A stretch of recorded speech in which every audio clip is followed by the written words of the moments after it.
as I begin recording. Okay, so last we left off last session, you had just defeated Warlord Krazax, Velum sending him to his fiery death at the bottom of a pit of lava. However, Fizzy had escaped using a Dimension Door contingency spell just before death by Aja's critical divine blast. With adrenaline wearing off, Grunker was paid a visit by none other than the spirit of his own mother, Snaggletooth, who appeared before him through the massive crystalline formation of ley lines in the center of this magma chamber. Snaggletooth gave an explanation as to her presence, that during her death she bound her spirit to the Heartfire Crystal, an artifact passed down through generations of flame speakers, the fire shamans of Grunker's people, who revered the elemental spirits of fire trapped within the ley lines. Snaggletooth was revealed to be Flame Speaker herself. Apparently, Grunker possessed the gift of Heart's Fire, the ability to channel elemental fire within his rage. It was also revealed that his father was able to do the same, and his father's name was Migmox. Snaggletooth said Grunker had the opportunity to follow in his father's footsteps. He was a powerful flame soul, a union of mortal being and elemental spirit. The flame soul's purpose was to guide the Deep Dweller people in times of strife, of which Gex the Chain Smasher was the first and a direct ancestor to Grunker, the very goblin who inspired all other Deep Dwellers to escape their chains at the hands of their green-skinned kin. Grunker spoke to the spirit, who revealed himself to be Incendrius, the Scarmaker, a servant of the great elemental titan of fire. A pact was made, and Grunker accepted his power. And in a whirlwind of fire, he absorbed the spirit of Incendrius into the Heartfire Crystal, granting him the blessing of Heartfire. This would enable him to grow and shrink in size. Later on, a discussion was held between Aja and your Pyromancer ally, who was revealed to be Danon Pyrefist, who was none too happy about his people being used as mind slaves by this Pale One through its control of the local colony of Shuggoth and thus the Mind Flayers. He rebuked the Deep Dwarf King Tharadol Ashbite as a traitor who sold his own people. Hang on, I lost my place. Yeah, there we go. Who sold his own people back into slavery at the bidding of the Pale One. For this, he made an agreement with Aja to join the party and see Tharadol dead for betraying his people. As you all rested for the coming siege of the Obsidian Spire, the last bastion of Deep Dwarf power here in the Deep Dark, some of you had a dream. Some of you had a dream. The familiar voice came through once more, the same voice from every ocular century you've encountered so far. The same dream and voice that came to you in the Eventide Grove where you found Vadmir. And it said the following. There we go. And it said, I know your intentions. My harbinger can Oh, god damn it. You're cutting out, and the disparity between voice and effect is still at play. I think it's. It knows our intentions. It knows what we're trying to do. Yeah. Okay. It knows your intentions, that its Harbinger King can be replaced. The surface will be remade in the image of the All-Seeing, and I offer you a place within. For I am a courteous host. Consider my offer. for I know your weaknesses. After you woke, you discussed these dreams, and Danin revealed that he may know the name of this Pale One. This name was Necrathis, and the voice you've all been hearing is likely from the same entity. Regardless, you prepared yourselves and fixed up a nearby royal waystone, steeling yourselves for the battles to come. You apparated somewhere within the bowels of the tower itself. The siege now moments away. Last we left off, you ambushed a dark priest in his study and found a communal commode as the Seinfeld slap bass sounded in the background. So let's bring us back, shall we? Janet, Yep, you're recording. I am. Okay, good. Are you gonna stream as well, or just record? I am streaming. Ah, okay. Neat. You didn't do a notification in the chat. I think. Okay, give me a moment.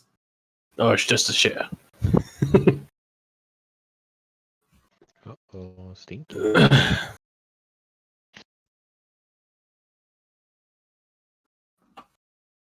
Okay, this is the only entrance. Cool.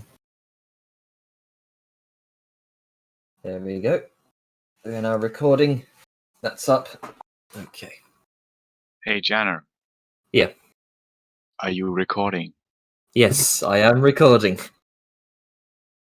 Are you sure about that? Yes, I'm recording, You're streaming, and definitely it's going- recording. Yeah, shut up. Enough paranoia aside. Yeah. Nobody light a match. Enough paranoia aside. Are you recording? I will destroy all of you. I hope there is a door in front of Liska, by the way, because There is. yeah, okay. There's a big old double door that she's just been standing by, waiting for everybody to finish up. Velen gives the all clear because this is indeed a shitter.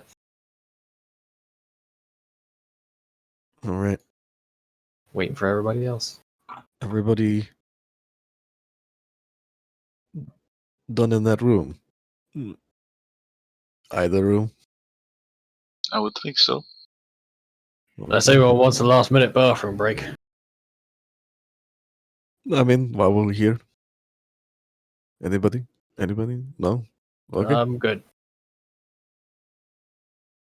Then he then- kind of says in the back, "I think I'm good." They were good. Thanks, Pyromancer. And Liska is going to. You said it's just a big old set of double doors, right?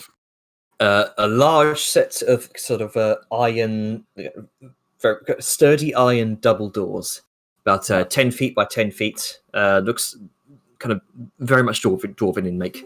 Large Okay. for dwarf. Is it? Liska just tries to see if it's unlocked. Just like kind of like opens them. It seems locked, best you can tell. I'm sorry. What was that last bit? I coughed right when you explained what it was. It seems locked, best you can tell. Okay. Not for long. Liska motions to the tiny one, Vadmia. It's just like, can you actually did that dwarven fellow have a key on him? I imagine this might be his personal study for some reason, Arja, unless they like to lock people out of the communal bathrooms, which is just odd, but you know, it happens. Arja, could you check if he has a key? Ah, yes. Well, I remember looting this guy before. Right. Okay. So you kind of rummage around in his robes, and you do catch a glimpse of the sort of dark, nasty, kind of veiny, kind of black veiny skin. It's awful.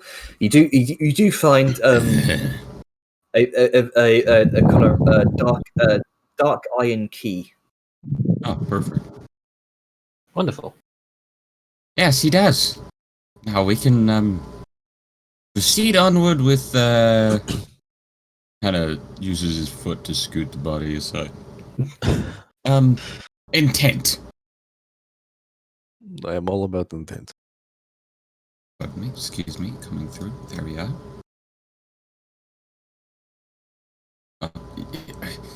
It's squeezed by the wall. Okay. Do you mind if I turn on a light? I don't think we're still trying to be quiet. I mean, sure. Okay. Do you want one? Sure. Okay. Smack that shield. Ting. The shield comes alight with light. Hot. I cannot wait to see the sky again. I got it right. Yes, Oh, the prop acting. And I open the door. The dedication. I love it. Fucking Carrot Top over here. Yep. You kind of squeeze it in the handle. Kind of have to wrench your hand up to just to get past Liska. It does click, and there is a slight as the large dark iron doors come ajar a little bit. And I immediately spill forward, even though it's a bad idea, just from the pressure of Liska's mass. Exactly. I love y'all guys, but Liska's not 10 feet by 10 feet. Like, No. she's not. She would be a very chunky girl. Yes, but this is a cramped room. Even in a And- 5 foot Look, space, there's a lot of space around the She person. might be what we refer to as thick as fuck in some areas, but not that thick. Not all Yes, the but she areas. has giant shields and hammers. And True, but regardless, you do enter out into a long kind of 10-foot wide by 10-foot tall stone hallway. The floor is kind of tiled with sort of patchy cobblestone. You see, and puddles of moisture kind of sit between the stones. The arched ceiling kind of hangs low. It's almost as you kind of step in, it's almost claustrophobic for you, Liska. Mhm. don't scrape your horns. Yeah, you kind of have to kind of duck your head a little bit. The smell of damp mold and kind of mildew pierces your sinuses immediately as the door kind of opens. It's backed by the stench of decay and refuse. It's clear that this place isn't very well maintained or looked after. And you see the glow of firelight kind of pierces the darkness beyond, illuminating a path to the left and the right. Are these See- jail cells? It certainly seems though. You see the faintest bit of ambient light kind of highlights a metal door on the opposite end of the hall, similar in make to the one you just opened. It's all look really this good. Because if you know who is here, then that would save us a lot of looking.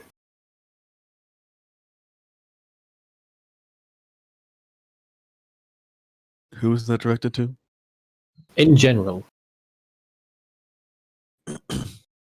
You do kind of look into some of these cells. It seemed fairly small, 10 feet by 10 feet. Yeah, you can see layers of straws off to certain corners, filthy piles of rags atop them in some places, some sort of makeshift bed.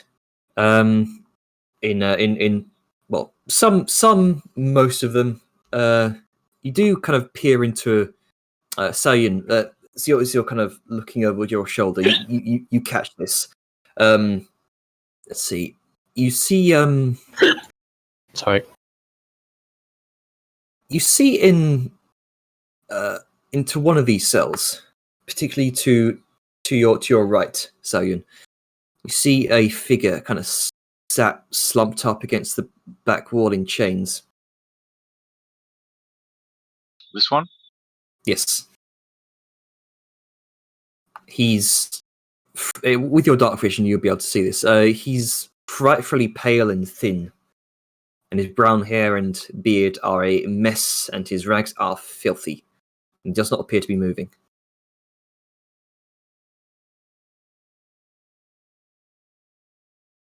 Although now that you kind of peer and make it out of it, he seems to be clutching himself and kind of shivering, mumbling to himself.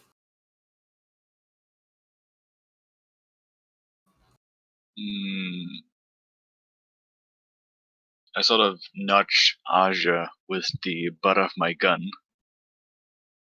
I sort of makes a motion towards the person, since Cool. he Aja. does have light on.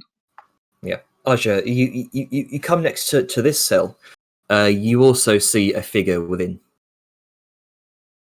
In this cell.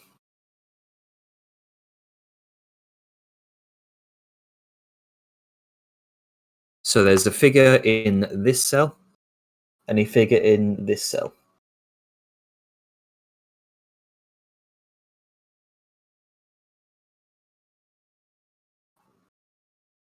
I believe you are muted, by the way, Alice. Oh fuck, I was. Sorry, Yeah. I'm munching a chip. I didn't want to just crunch in your ears. I see no figure in this cell. There we go. There you go. Oh. Oh, well, he's very dead. Yeah, you see, he's not moving. He's emaciated, and there is a significant stench of decay. Looks like he's just been thrown in here and left to rot. These does appear to be dwarven, as does the figure in the other cell.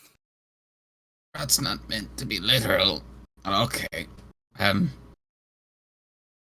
here, do I see like any identifying things on him? Is it a very notable sort of beard crest, or got this tattoo, or anything? Beard like that? crest. Like, oh, yep, that's him. You do see some sort of kind of braided tattoo on his arm. However, the thing you also notice are these serious numbers of healed over scars across his body. It looks like he may have been tortured quite a while ago, and you also see a few significant open welts. Looks as well as like a dried blood. It looks as though he may have been thrown in here and left to bleed out. Well, that'll do it. Alright, he's very, very dead. And this man is... Let me try this key and see if it works here. You put it in the lock. Doesn't seem to be the correct key. Oh no. How unfortunate. Is there any other keys like hanging on a wall somewhere? Well, there's you. I mean, You're Right. pretty good at breaking things. Oh, but before we do, silly me. Hello? Hello, are you alive? He's just sitting in the corner, mumbling to himself, just rocking back and forth. Ah, yes. No, he's dead. Like, how? Well, you see, when you're in a corner, rocking back and forth, mumbling to yourself, it generally means you're, well, in Cartha we call it bloody mad. Ah. You That can way. free him if you want, but he's your liability.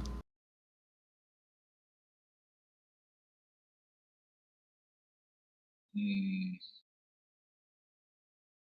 I do feel bad for the fellow. We'll just have to come back for him later.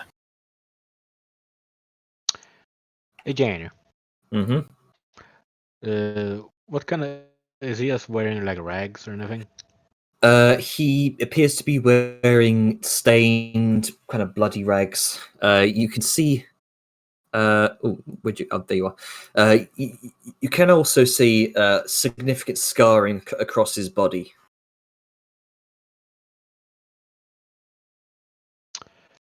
Right. Just kind of thinking if he was one of the guards for the princess. Likely. Yeah, you do. You also see the similar kind of braided tattoo on his shoulder. This one has a shield at its very top, starting from the shoulder down the arm. Hmm. I see.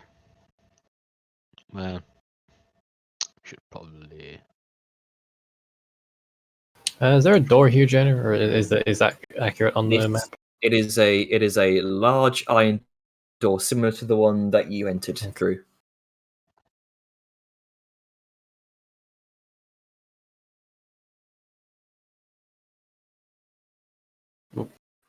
Liska, you're all the way up there. What are you doing? You're muted, by the way. I am looking around, seeing if I can find anyone interesting. Okay. You do just out the corner of your eye. You can see another figure within this cell. How does he look? He is cloaked in similar ragged clothing. You can see he is not moving, and he is lying in a pool of his own blood. How fresh is the blood? It looks very old, Okay. almost brown, kind of flaky on the floor. Hmm. You also, Grunker, as you're exploring the dungeons here, you too see a figure. Oh.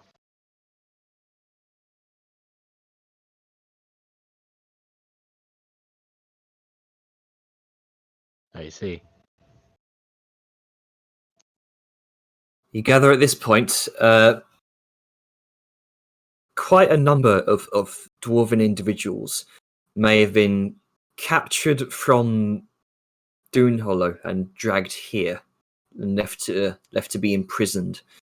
And you all notice you notice significant scarring across every one of them, indicating some sort of significant degree of torture. Hmm.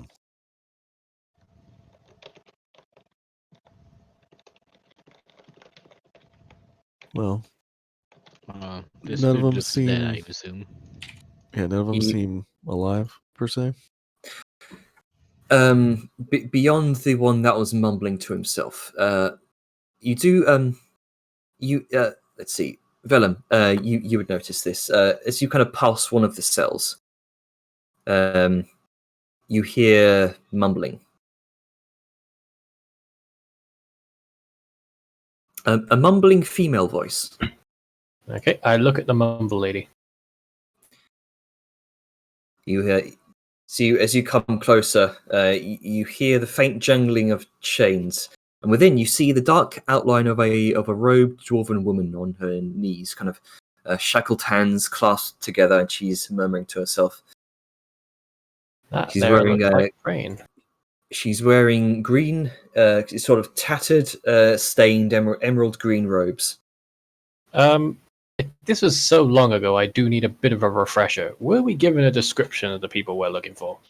Stupid question as it sounds, I want to be sure. I don't think you were, no. Well, Seems like a bit of an oversight. yeah. Not the although let's see, the princess. Let's see.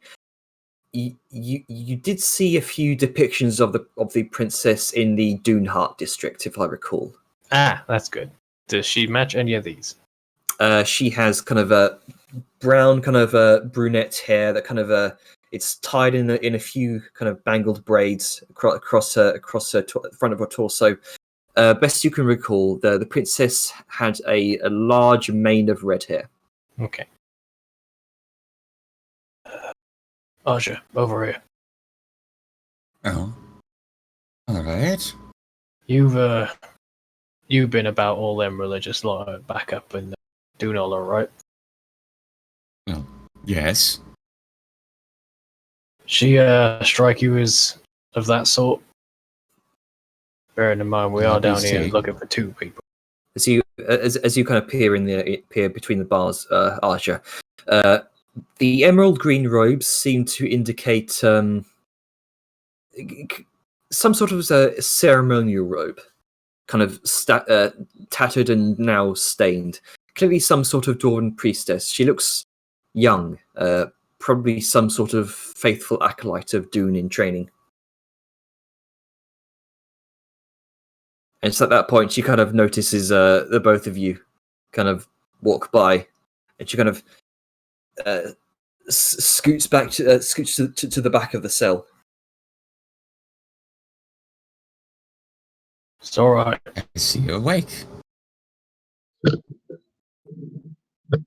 It's in this chamber, by the way. Yep. I see now. Oh, there we go.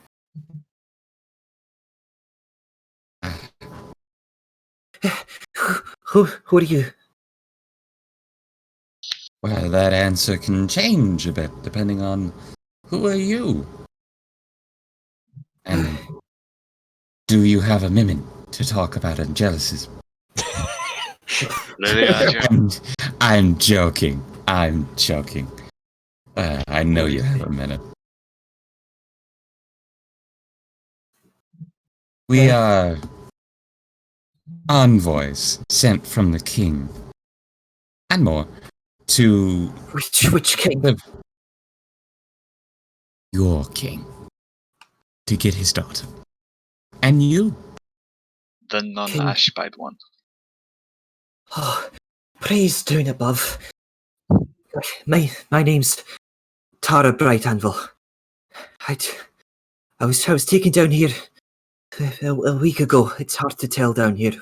It's hard to keep track of the time. Just, do you have any food? Any water? Ah, yes, Yep. yes, yes. She kind of shovels up to the bars and kind of clasps her hand on it just before the shackles around her legs kind of stop her short of being able to actually kind of reach out between the bars.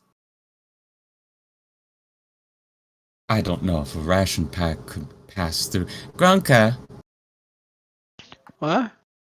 will you help me with that metal bending breaking thing you do? Oh, okay, hang on.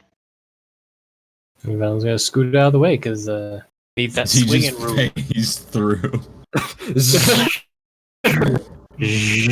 Just vibrates enough to pass through. He's Yeah. small enough to get through.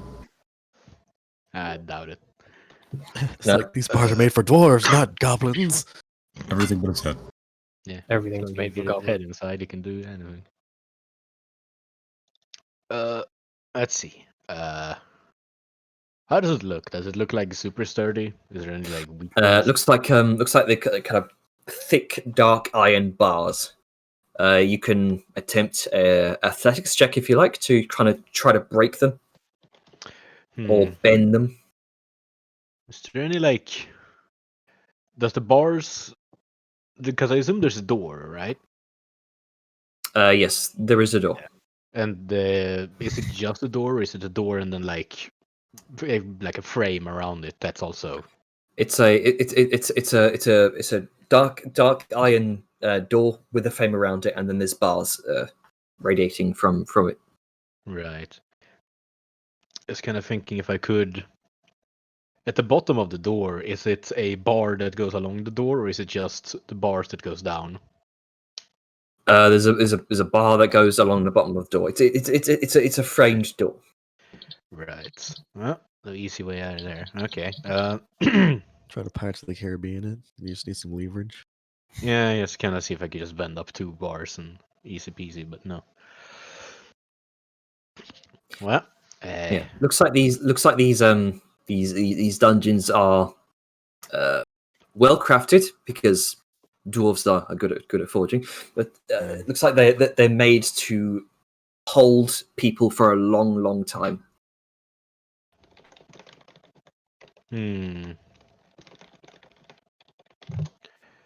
Could, and I mean, if Gronka still wants to try, that's fine. I'm happy to help and aid you with that. But yeah. Vadmir tends to be good with locks. Could maybe she come and try to pick it first? Yeah.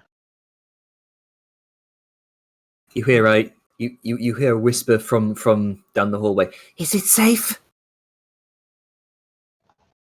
Yes. As safe as you can be in this tower of the enemy. She kind of hesitantly kind of comes forward. You'll need me to pick something? Mm-hmm. And she's gonna point towards the lock on the door. She kind of darts past. Oh, okay. Vatmir will get you out. What you now presume to be some sort of a dwarven priestess. She kind of scoots back and allows Vadmir to pick the lock. Vadmir kind of rummages around, pulls out her thieves' tools, and is going to attempt to pick it. 20. That'll be more than enough. She kind of delicately kind of rotates the lock, place a few lock picks in, and the door comes open. Let Vadmir get these shackles off of you. And she's going to do the same with the shackles. 15. That would be enough.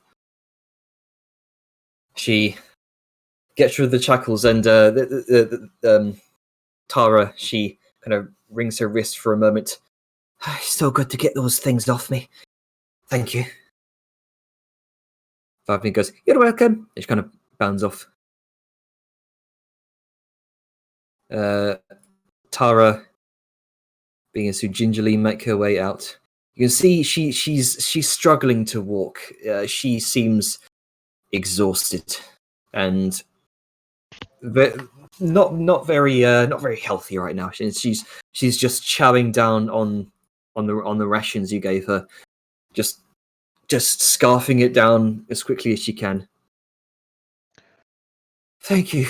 How did you get in here? Waystone. I'm a healer. Sorry? A healer. 18 Okay. HP. That'll be enough. There we go. Enough to get her to max. Overhealed. Overhealed. She explodes. Explodes in sparkles. She kind of looks around you and says, "You gonna free anyone else in here? I heard a number of people get thrown in here, but they feel Well, quiet So after a far, few you're days." the only one who's able to talk to us. Yeah, there was a guy over here, but he's you know, it's a bit Maybe she doesn't need to see that right now. bit cuckoo. She's just kind of clutching herself, shaking. You can see just through some of the tears in her dress. You can see they've begun kind of cutting into her. Cuts that have sort of almost healed over. You can see the dried blood has already begun the healing process, but she looks very much worse for wear. Well, I mean, now she looks good because I heal her. Yeah, now she has bandages and shit. Yeah, well, they've scarred over. Lots of scabs. Like good kind of scarred over, or like visibly shown that they could not heal properly. Probably. They have scarred over, though they have left this sort of a dark, inky black mark. That's not good. Well, I think we need to go ahead and see if there's anyone else here, and if not, we should move forward. You know. Has anyone been up here yet? I've been talking to someone on the other side of the wall there. Oh, let me just Having up on this side. All right. You peer in. Yeah, I peer around Okay. because I'm walking up here to see. You see as you kind of look into this cell. You see the figure of another dwarven woman, kind of chained up in the corner by her wrists. This large, kind of intricately carved dark iron collar is kind of locked around her neck. You see a large mane of tattered, dirty orange hair that falls over her face. You see large bruises and long welts drawn across her skin. Some of them look fresh and have only just stopped bleeding. Others are scarred over. It's clear that she's been here for a while and has probably been tortured relentlessly, like most others trapped down here.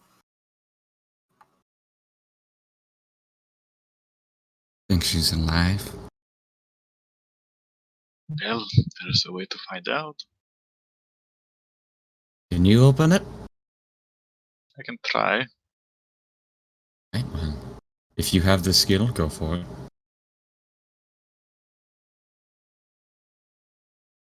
Shoots the lock. I technically have Thief Tools proficiency, but I'm not sure I have any lockpicks. No, we have someone around the corner with them.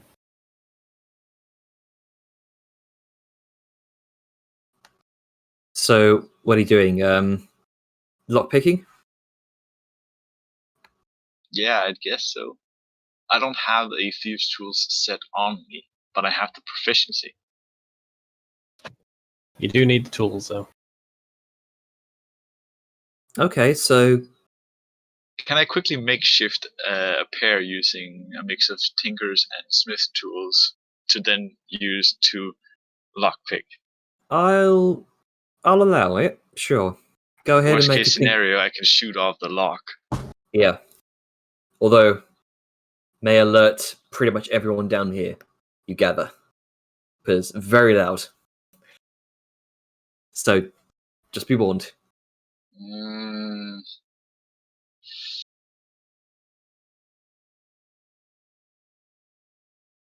I'm gonna just try a Thieves Tools check.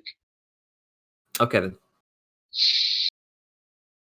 Please be good. Naturally, I mean- 28. Good lord.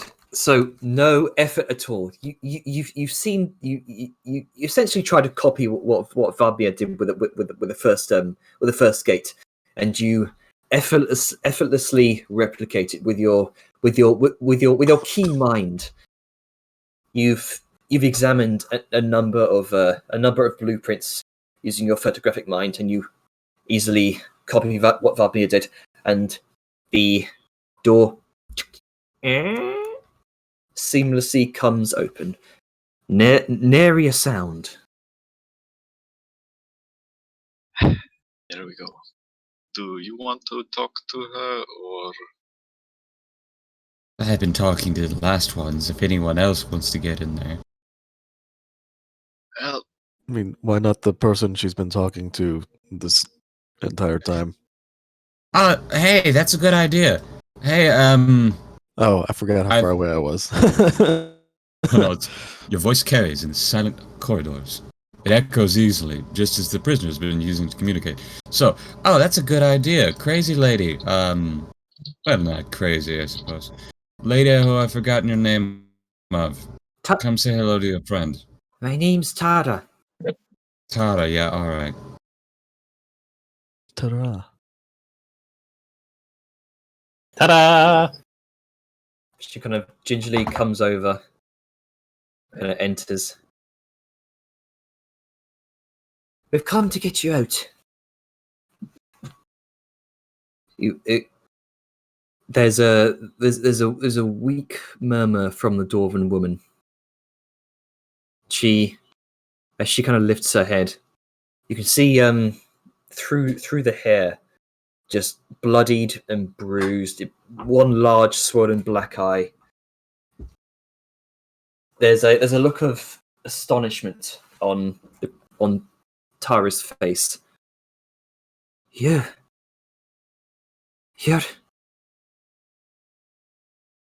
And you hear the dwarven woman say under her breath, "Aye. How'd you get free? Who are they?" Tara says, "We've come to free you, princess."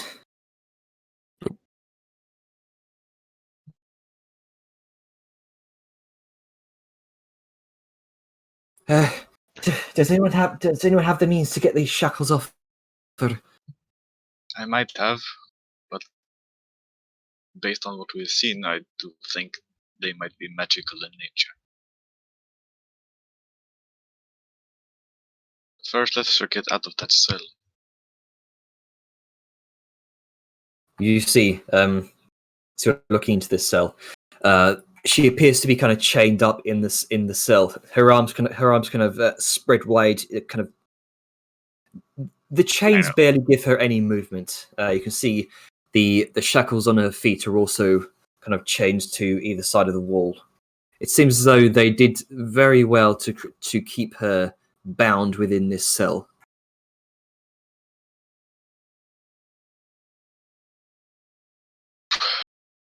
Well, I sort of wasted a nat 20 on the door, so shall we try again? Easy, just roll a second one. Yeah, Same chance. Do it. Oh, so Twen- close. 24. That'll definitely be enough. One by one, you manage to left arm, right foot, left foot. Shake it all about. Yep. One by one, each shackle comes undone. However, the collar around her neck seems remarkably resistant to your meager lockpicks. And the dwarven woman kind of rubs her wrists and her ankles, kind of tries to stand but is too weak to do so. Who are you? Well, we're a bunch of misfits that have been running around adventuring for a while, and we got sent here by,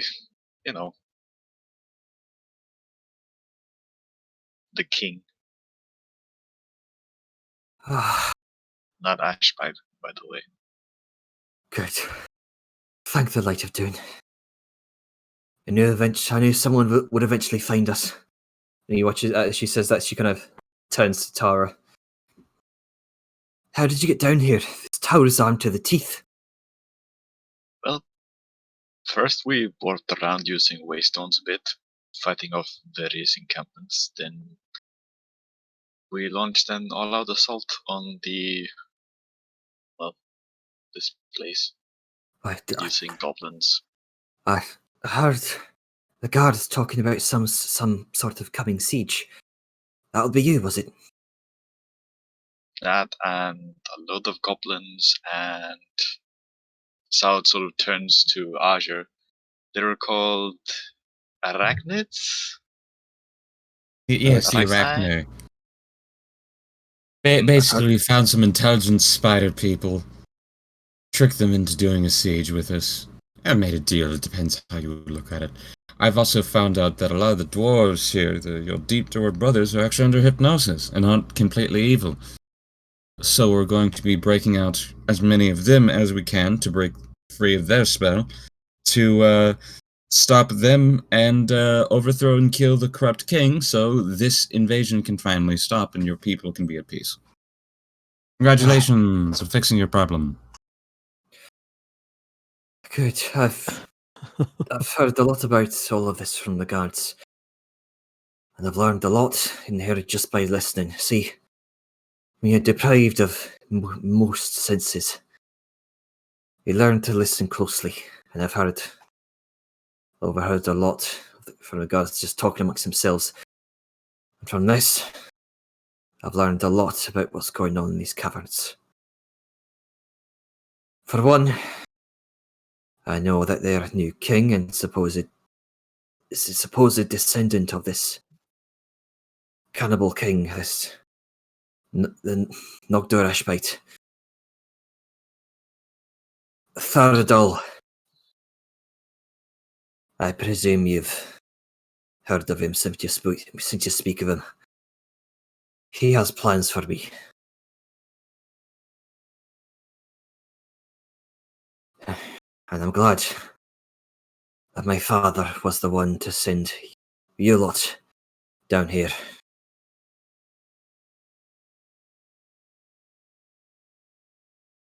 So at that point, Tara says, You're Tara Yornire.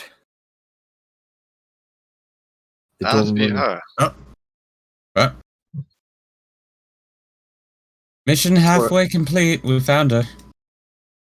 Well, not complete just yet. That's why I said halfway. Details. Okay, Augur. Sorry, I'm a little tense at the moment. Yeah, you seem a little cranky. I am. At least you know. No. Yeah. I'll be honest, my most worrying concern at the moment is that color around your neck. She kind of sighs to herself for a moment. Can I Turns go- out, Yeah. Is it? Can I look a little at it? Is it like similar to the ones that the goblins had? no, the inscriptions seem different. Is that, and as you mentioned the collar, Sayun, she kind of tells you, she says, "Hey, the collar." She kind of tugs at it a little bit in vain. Turns out I was a little bit too spicy for King Theridor's tastes. It didn't too much like a guiding bolt to the feast. Which is why he locked me up in this accursed collar. Hmm. The thing has some sort of anti-magic property to it. I've been stuck with it ever since I've been here. If you hold still for a moment, I might just be able to tell you.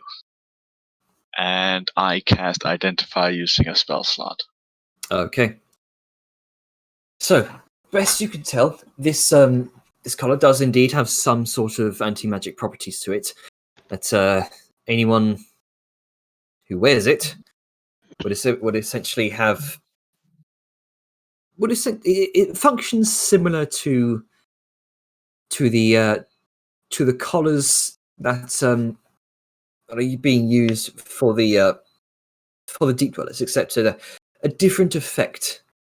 That anyone who is forced to wear these things would be subject to some sort of anti-magic property. This sort of personal anti-magic field around them. I don't have the handout on me right now, but I can work up one before next session. It's okay.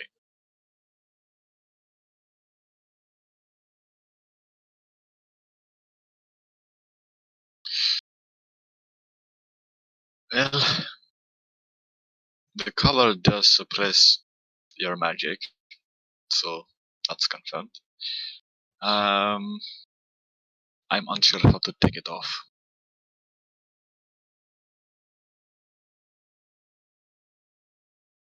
Best I can tell.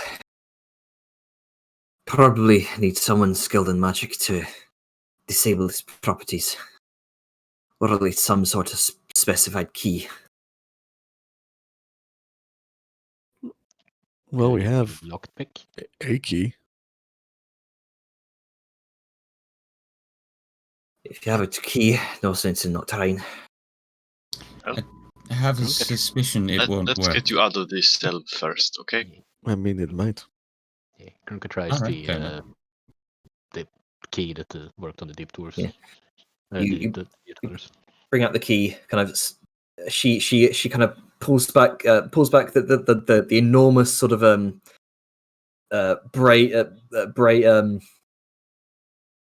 like the main character from Pixar's Brave, if you will. So it's this huge mane of huge mane of orange hair. You see what looks like this. Feet. She exposes what looks like some sort of keyhole on the back of the collar, However, it does appear to be a little bit too small for the key you currently have in your hand. Oh well. That's unfortunate. Yeah. Hang on, let me patch you up.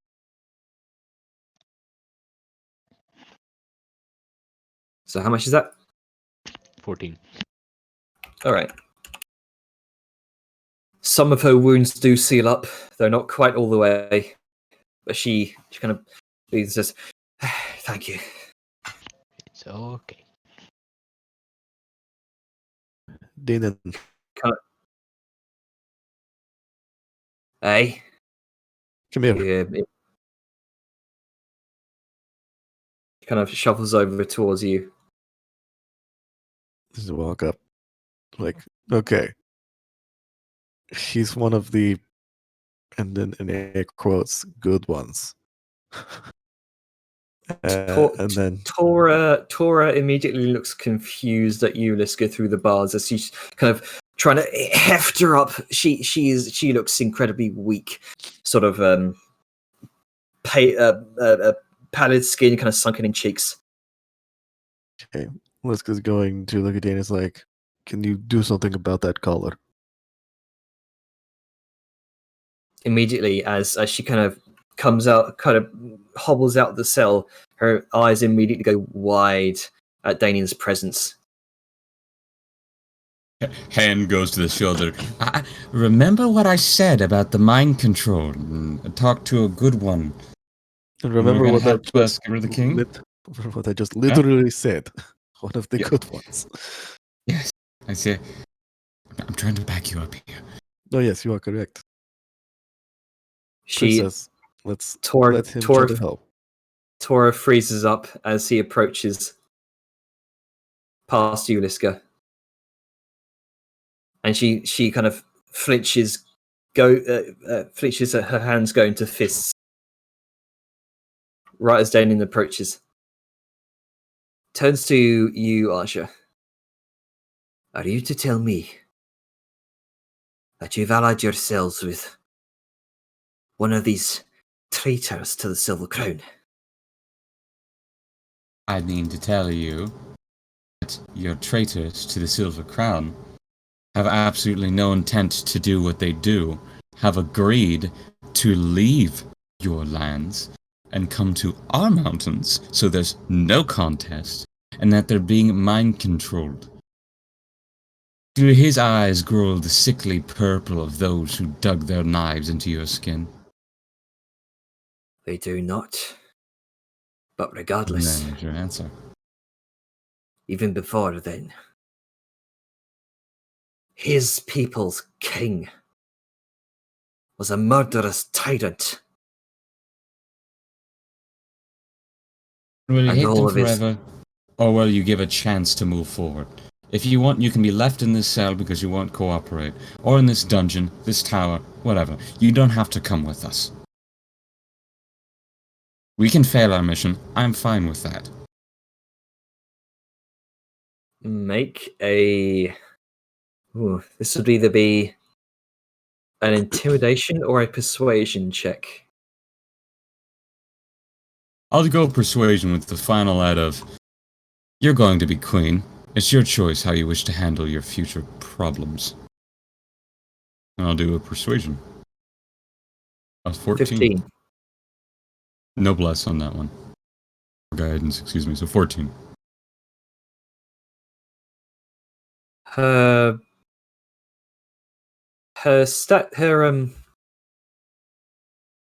body language doesn't quite seem to untense, but she does seem a bit more reluctant to immediately just punch him then and there. I mean, not like she could, given her state.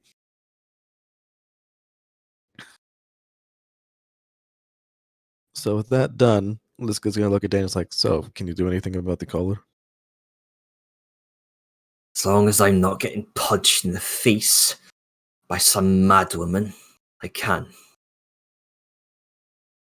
Or at That's least I fine. can attempt to. Danon kind of reaches over and traces a couple fingers across the sigils in the collar.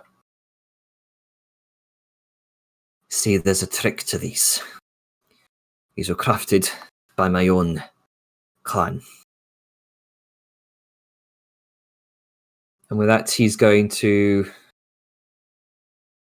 I'll say this would be an Arcana check with advantage. If I can get... where is it? There it is. Okay.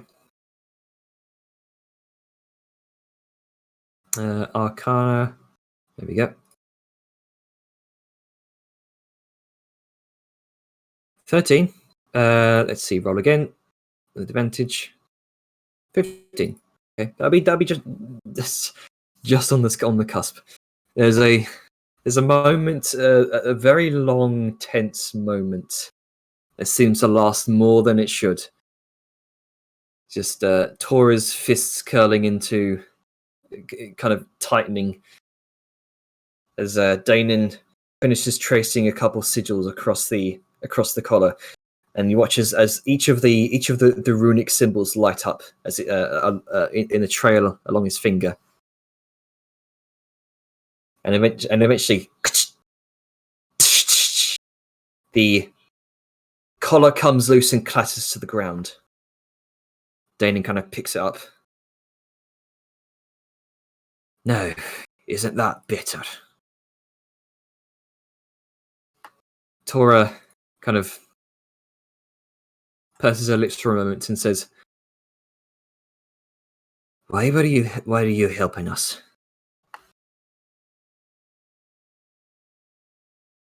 Danon kind of thinks for a moment.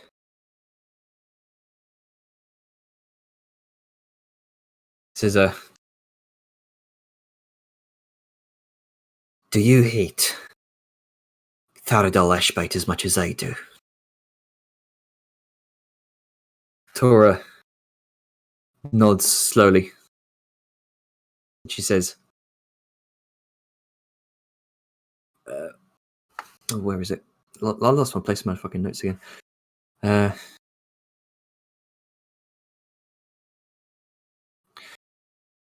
That I do. He wanted to enslave my mind to the influence of some sort of entity called Necrathis, so that he can take my hand in some sort of forced marriage, gain some sort of legitimacy to the Silver Kingdom's throne. As far as I can tell, that's likely why he put me down here. What about you?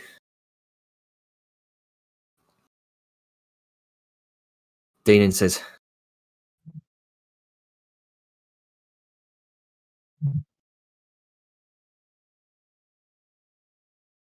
he has enslaved my people under the auspices of some sort of collective force to overtake your kingdom. Now, I don't care much for your kingdom, but I don't care much for the forceful enslavement of my own people. So as long as you can resist punching me in the face, I'd be glad to see Tharadal's head roll.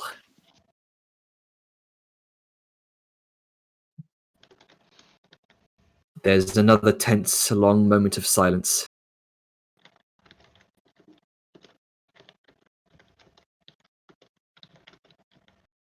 And Tora thinks to herself, I've been trapped down here by his hand for what feels like months. And it's clear he and whatever master he has is the greatest danger to both our people. From what I've also heard from the guards, or at least some of those, seem to be like you, out of this Necrathis' control. If you truly plan to put a knife in the neck of this tyrant, then I will set it done as well. But know this.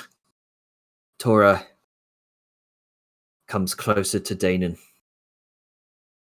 If you so much as put a hair out of line, I'll blow divine fire so far up your arse, you'll light up like a bonfire, understand? Danon kind of gulps, says, second threat against my life, understood loudly and clearly. I despise Tharadol for what he's done to my people, just as much as you despise him for what he's done, for what his plan is for you and your subsequent kingdom. You notice Tharadol's kind of there's a deep gulp and a stutter as Tora's finger is at his throat, and Tora gives a silent nod and turns away. So Sao just looks to Liska and then Aja and then just nods. I like her. Fiery. Violent. Fitting of the dwarven people. Tora says, so what's the plan? You've gotten this far, I imagine you lot have capable strategies up your sleeves. I'll be following you. Much like we did for the deep dweller goblins, led by their, I don't know if prophet is the right word, but their little commander here, motions to his side over to Grunka. We will be freeing as many of the Ashkin dwarves who have their senses as we can. They will help us kill the false king and overthrow the current rule here. Any who stay mind-controlled can justly be beaten. I like to see them not executed when we know that they are prisoner in their own mind, but the hope is to be able to liberate as many conscious dwarves as possible to be able to... what was it? Was it Necrathus? The one who holds the mind control powers over them? Danon says, If we can... Aye, Necrathus, that's the name. If we can shatter its control. If we can shatter its control by hopefully killing the wretched thing and its envoy, we'll be able to free all of the dwarves who will come to their senses, realizing they've been mind controlled, as well as the fact that Thadriel, I can never do good with dwarven names, sold out their entire people into slavery twice against his word, and is an evil, corrupt person, not worthy of the honor of being king, and they will rally to the conscious dwarves, and we will absolutely decimate the king with his own legions. It's just humorous, double-edged sword, just really, really shame him to death, literally. Tora kind of grins and grins. First time you've seen her. First time you've seen her smile since now. It's poetic. I like it. Exactly. Once that is done, you go to the surface. Peace is made between the surface dwarves, as I will refer to your kingdom, and the ash dwarves, and those of conscious and have survived shall flee the lands to the mountains of Cartha. You will have no contest except for the Arachne, who hopefully will be trading partners if they aren't so far up their own abdomens. And there will be no competition, and now you can just end this entire pointless blood feud. This is really cutting into trade. They're both Danon and Tora sort of look at each other silently, just judging each other. You can judge each other as long as you don't come to blows. The High Chalice is now involved in this. We've made our deal. Sao just Like it or looks to not. Aja and then just...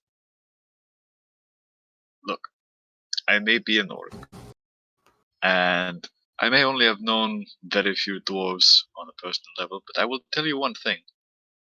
They hold grudges. Trust me, they do. They put them in books. Literally. Yes. So You're you're also asking foolish enough to two make grudges. warring people of dwarves to put aside grudges, and Sao just looks back to the two dwarves staring at each other. I don't think that works. Oh, it'll work.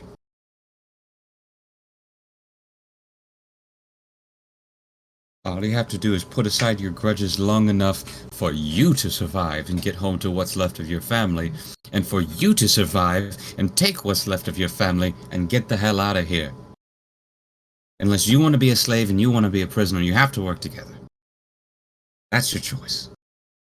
Either that or you are welcome to not help us and rot in this cell, and you are welcome to attack her and then freely die. And vice versa. You both know how this goes if you don't cooperate. You don't have to like it, you just have to do it. Build some character. Tora turns to Dane and says, "Well, looks like we don't have much of a choice." And she outstretches a palm. Danon kind of gingerly takes Tora's hand, and they both shake. Danon says, "Then we'll see it done. We'll see this king's head roll."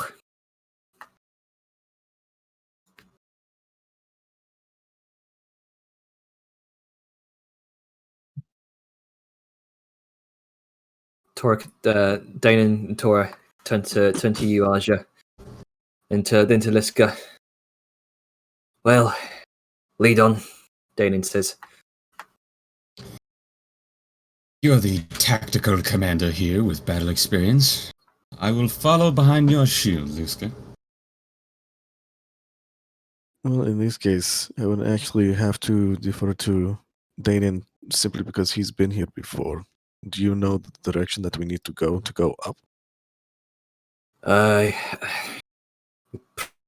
Probably either need to head through the armory or the barracks.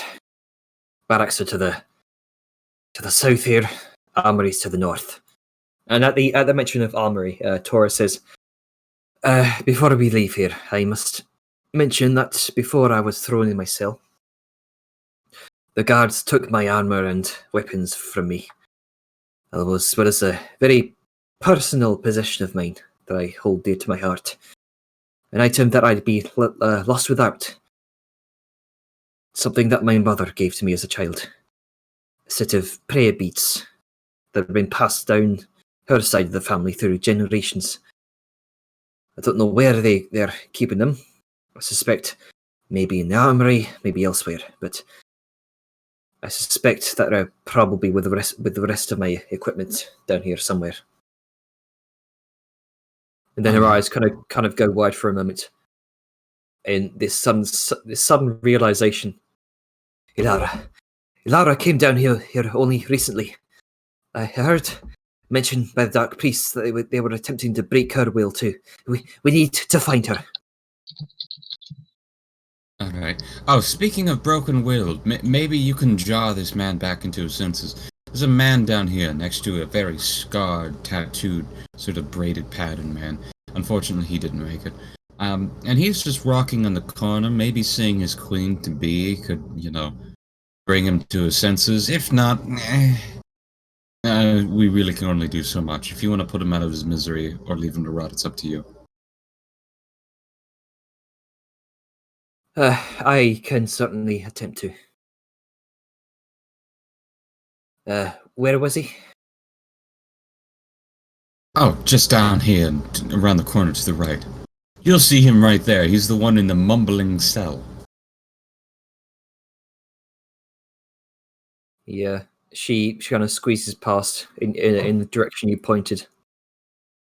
As she's passing Vadmir, Vadmir is very much kind of starry-eyed and just gawks at Tora. Are you the princess? Tora notices Vadmir out of the corner of your eye, of her eye, and she kind of says, "Huh, aren't you a curious specimen? What's your name? Vatmia.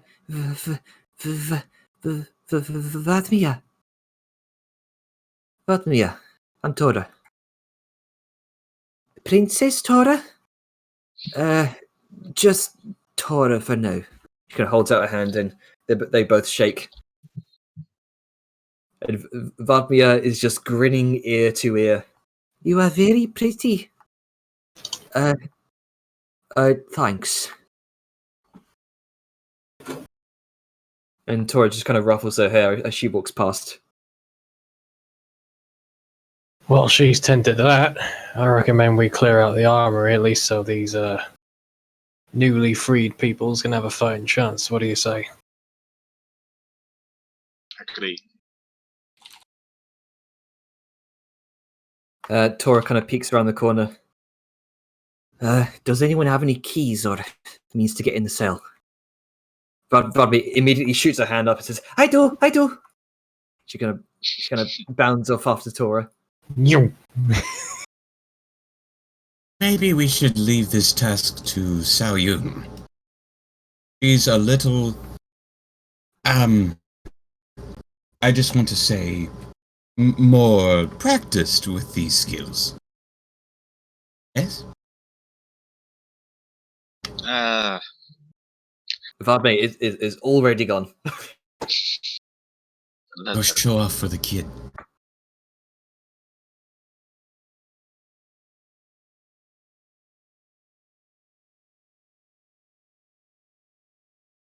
I would like to do the help action. Okay then. So you kind of guide Vardmir in this, learning what you've learned from the previous two locks. She's going to make a Thieves' Tools check with advantage. Good thing for advantage. Because that's a fucking nat one. 13. She kind of fumbles for a bit, and it takes a bit of guiding. Excitement under pressure.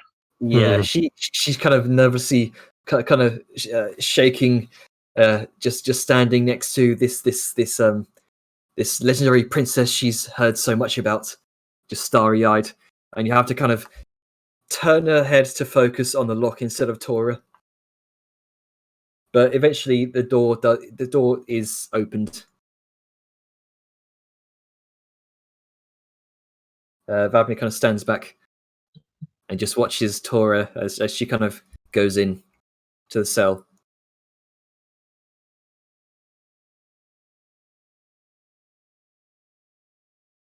And there's a slight bit of recognition to her face as Tora enters. And you hear, Venus?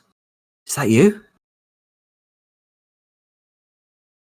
Venus. And she kind of drops down to her knees. Oh, what have they done to you? There's a slight. She lays a hand atop his head. There's a slight burst of radiant energy, and she's going to cast. This would be. I'd say this would be like a lesser restoration. Janner, sometimes you don't need to describe everything like casting. Okay, she lays a hand on his head. There's a pulsating glow, and immediately he stops mumbling to himself, stops quaking and sort of rocking in the corner. Where Tora? What happened to Alara? It's all right. Eventually, they kind of comfort each other for a moment. Tora eventually kind of motions one of you two over. We need to get these chains off of him.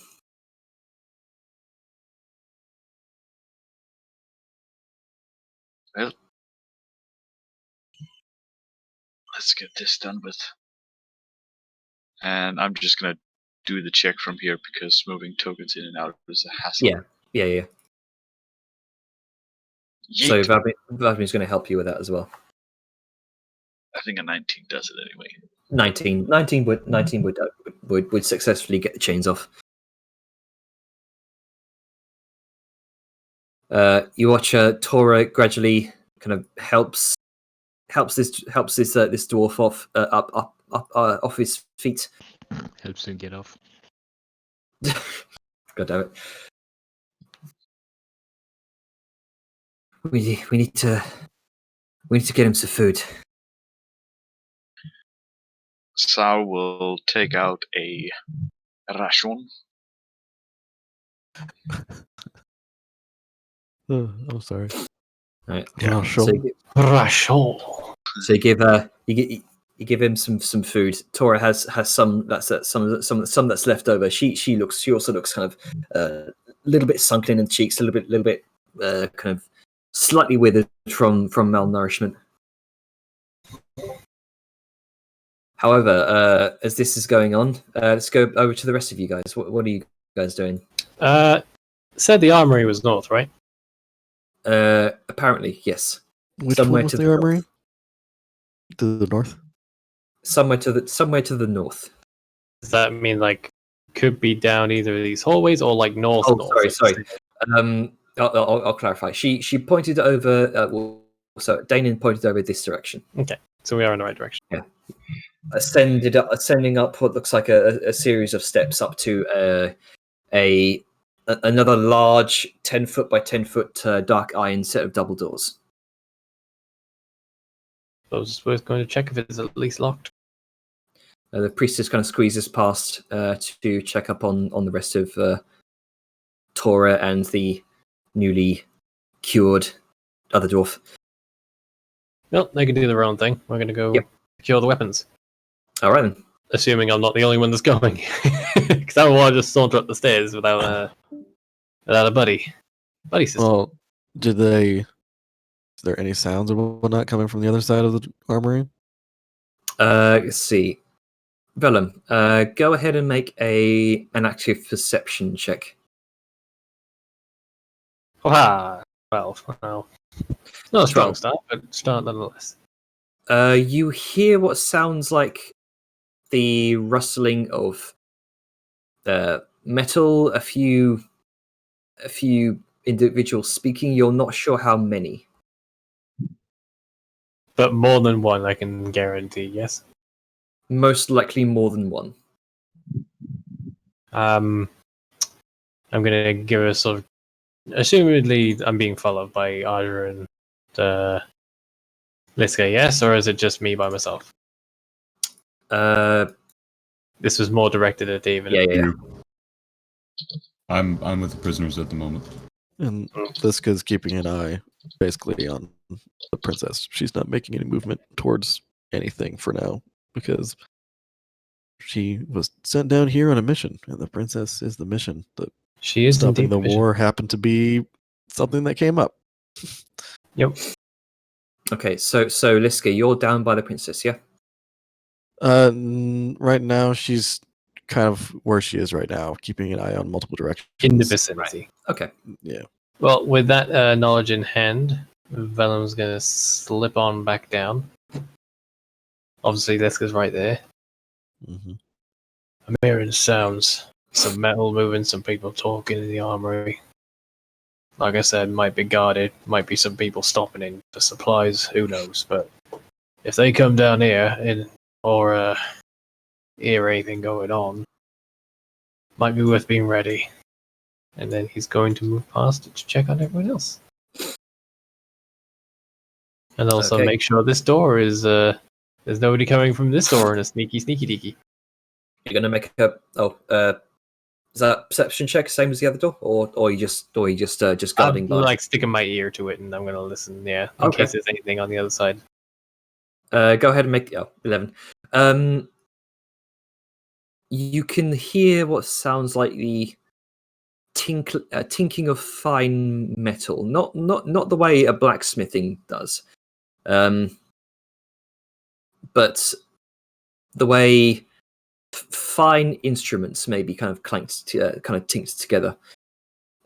You can hear talking of multiple individuals. Can I tell, like, are they far away from the door? Are they near the door? They're not very far away from the door.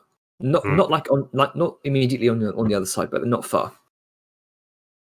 That's that's about as much as you gather.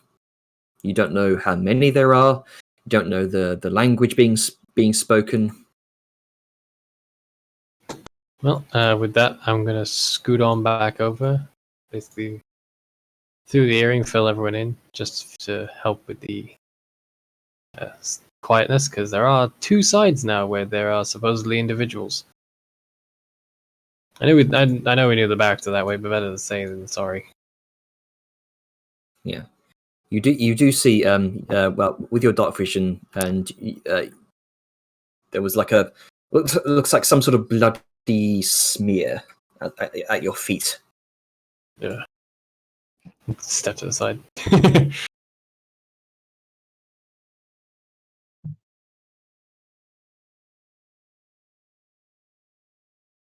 I'm So, just gonna observe and see how it's going. Yeah. So back to the. Alright. By this point, it seems like they've had their fill of meals for the meantime. As little as it is much appreciated. They likely haven't been fed down here for a while. And let's see. You watch a priestess begin to conjure a small kind of divine light, and brings it up against what looks like the dwarven male, and she casts Cure Wounds on him for 5 hit points. Right.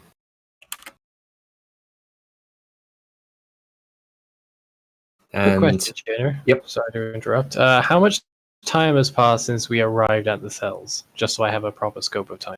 I'd say about an hour.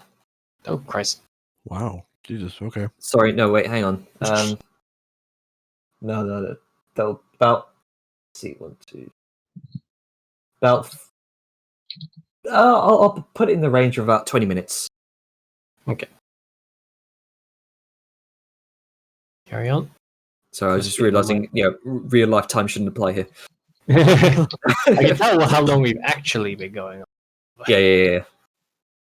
So about 20 minutes. This is gonna come. It's like, okay, can we kind of hurry this along? Yeah, I'm not liking how long we're overing. Well, we sorted some issues with prisoners and everything, so everyone's been fed. All right, let's go on then. And Okay. direction are we So we going? have the armory to the north. I mean, she says north like she knows where it is, but she's basically pointing up north on the map. And there are some individuals in that inside. It's likely that since we're preparing for a siege, most people will be at the defenses, not necessarily inside. They will already be armed. But that still leaves the armorer and the rest of his people. Any clue as to what the other rooms are? Tora kind of comes forward a moment, and she kind of thinks to herself. Danon also comes forward.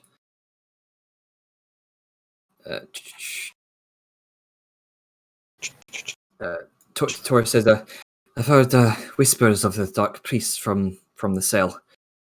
They love to come down here. To them, this place is nothing but a holding pen for test subjects for their own torturous, foul rituals before handing them over to these foul, squid-faced abominations. To what end, I don't know, but all I know is that they tried to break me in some sort of torture chamber, make me more susceptible to the mind control. I think," and then he kind of cuts her off. "Aye, that room ahead. That's the torture chamber. What way is he pointing, Janer? He's pointing this direction.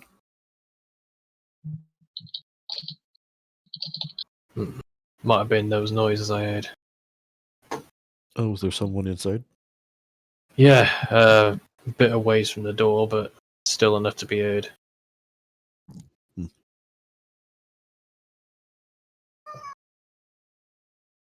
Well,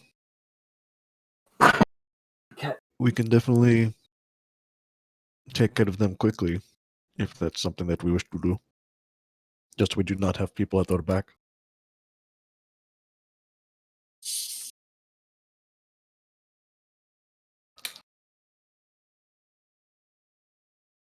Or not. I mean, it's really up to y'all. Sorry, I was about to ask a question. Didn't want to interrupt you, Avon. Janer, Mhm. when everything was getting geared up, did we hear like signs of the siege starting or that?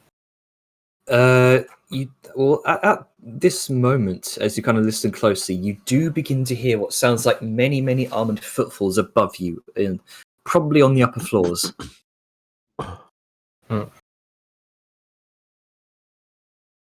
Well, personally, I think the armory might be a better target. Get these folk armed and maybe, hopefully, cut off their supplies a bit. But if you think Agreed. heading for the torture chamber is a better option, then I'm with you. Well, I mean, we're Well, going to there's the likely armory going to be a fight in the regardless. torture chamber. I'm sorry, what I'd was rather that? not have. Oh, I was going to say there's likely going to be a fight in the torture chamber. I'd rather there not be three let's just say provisioned dwarves we have to protect. Oh, they're not going to be in the torture chamber. There's probably just one torturer in there, maybe like an apprentice. There's going to be a fight in the armory as well, and they're likely going to be a lot more better armed. This is true. I suppose we could have Danon go in and do a scout thing. To which one, the torture chamber or the armory?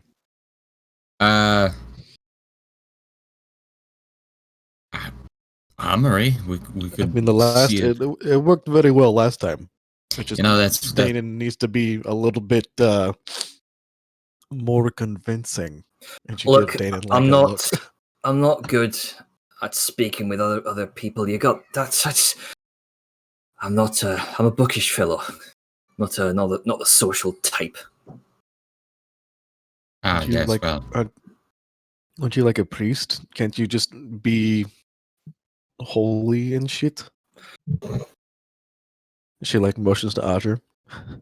I'm not that act type all of. Just pompous posture. and more self-important, like self-important than you actually are. I will let you know I'm quite humble.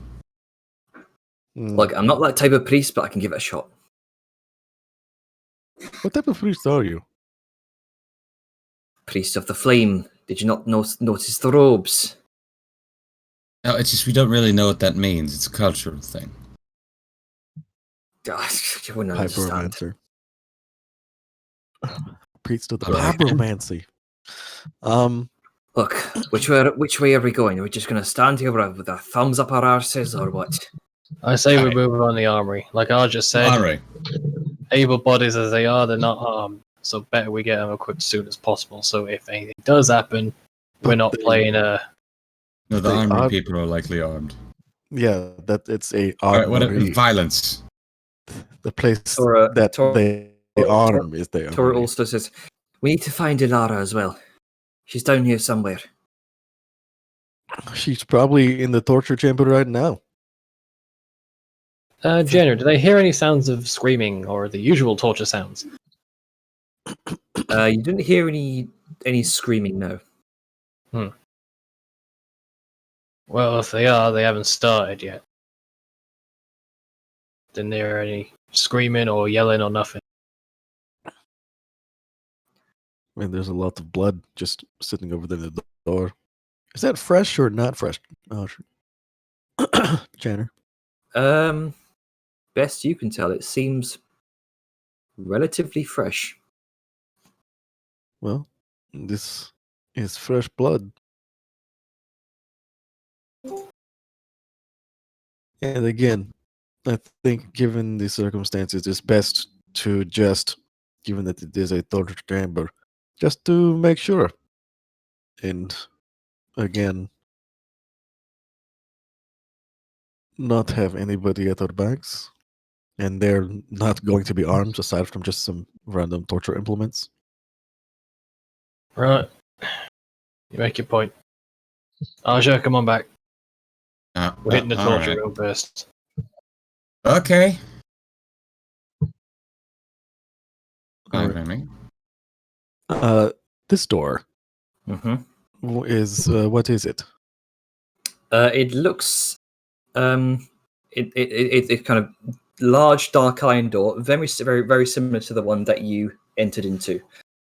Same make, same build. The 10-foot, like by 10-foot one. Yep, 10 foot by 10 foot double iron door. Dark Alright. iron, rather. Is it?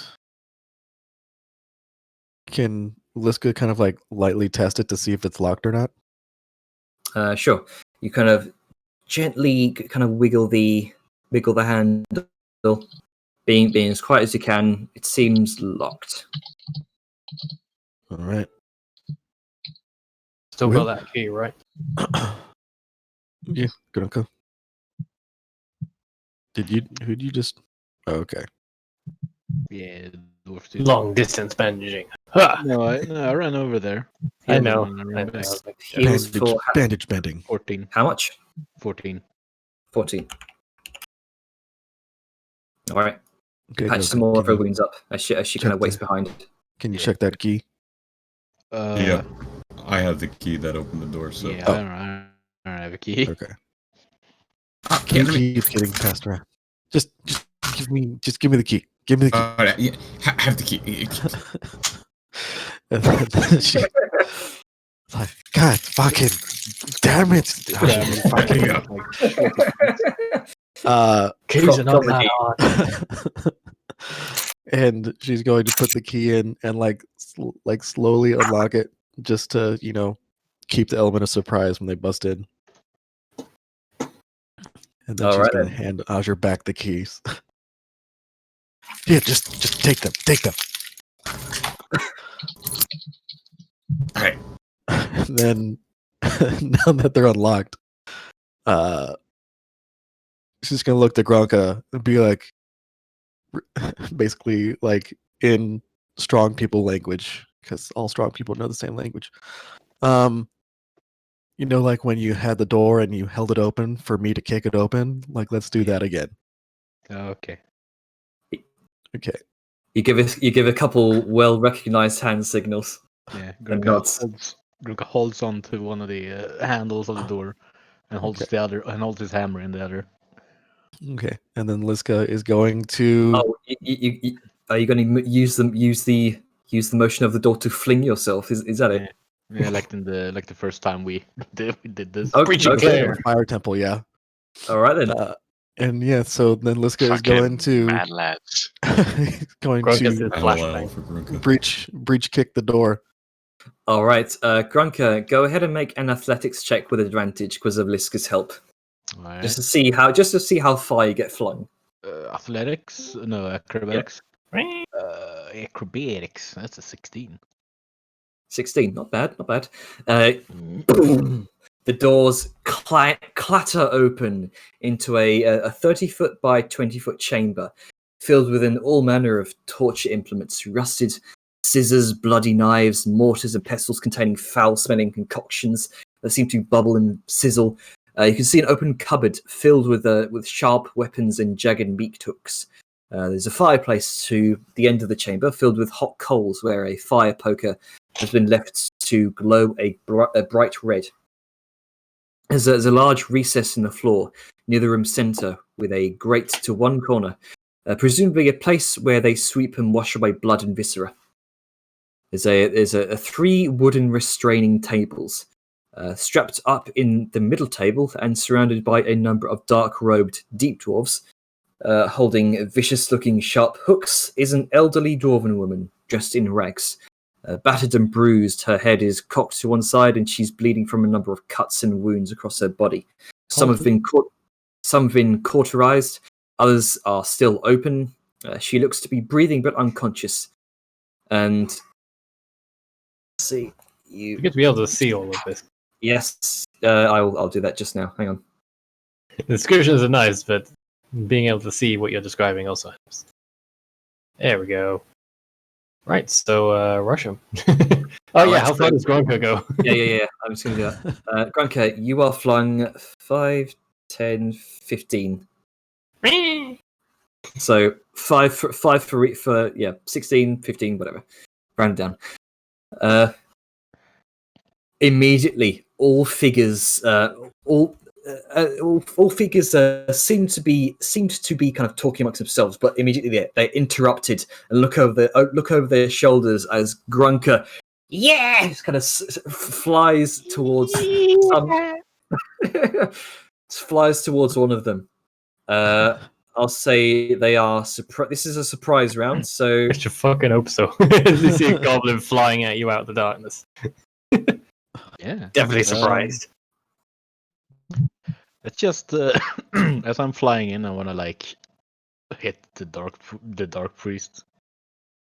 okay. It's kind of mid-flight. Let's see. He can't. Let me descend that.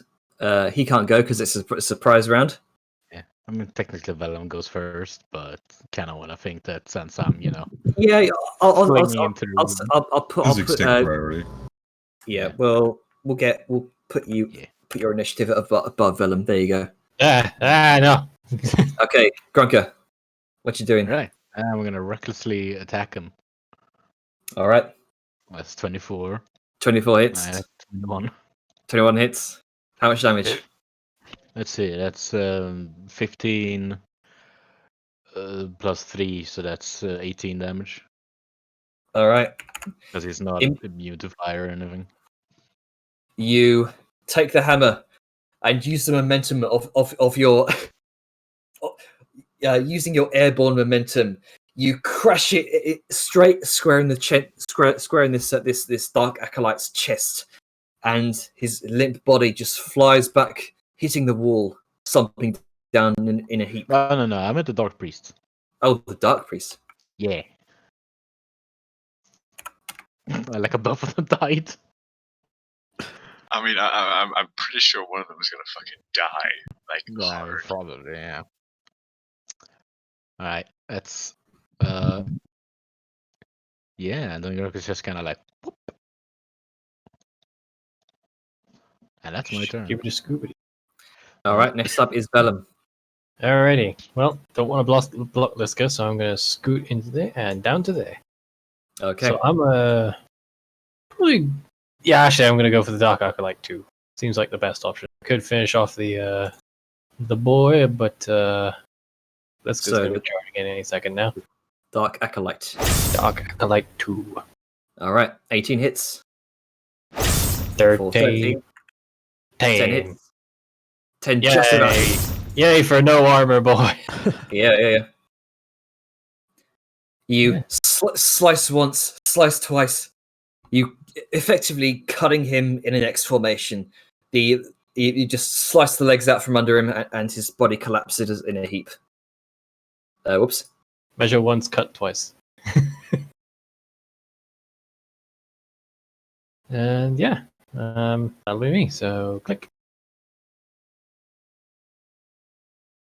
Archer, time for violence. Oh, bye. Oh boy, here I go purging again. I see a very, very enticing looking this guy. Look him up. So I'm gonna do something a little bit more interesting to him. Rather than my typical fuck him up, I'm gonna go ahead and let's see if this part of the sheet works.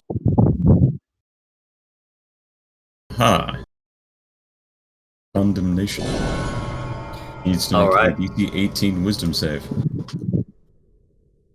Shouldn't that be 2d4? Oh, it is. Okay. Yeah, I just fucked the up. tooltip. No, it's just the tooltip. Still says 1d4. Oh yeah, it didn't show the red for some reason. I don't know. Just point a finger out at him. Kyriel 413, you will suffer the consequence of heresy. And he's marked. Ow. It's just like, what the fuck? I like the two sides of Asher. We have the meek and humble, Inquisitor, and then he just goes full fucking heretic on people. Hey, Lisa, go beat the shit out of him with advantage. Hang on, I just realised bloody Sirenscape had crashed. Let me just... Whoops. Also, because flanking. Forgot about that. Yeah, get in the right position and womp. Oh look, he now has disadvantage on his next attack.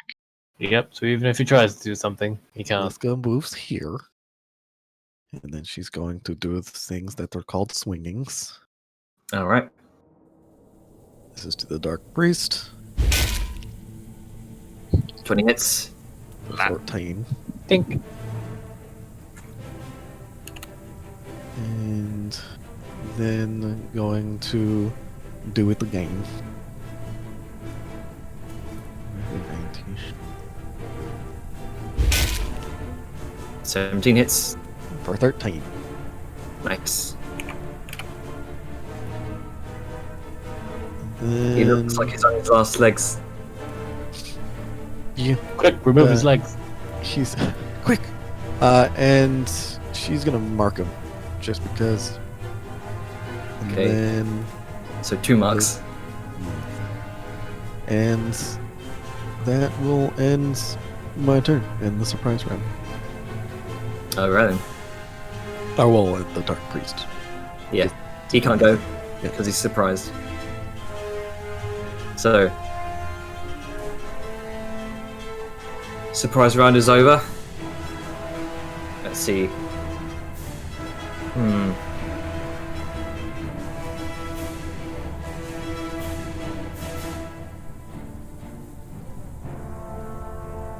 It's a long shot, but you watch as immediately just hell being unleashed upon the denizens of the torture chamber here, his allies.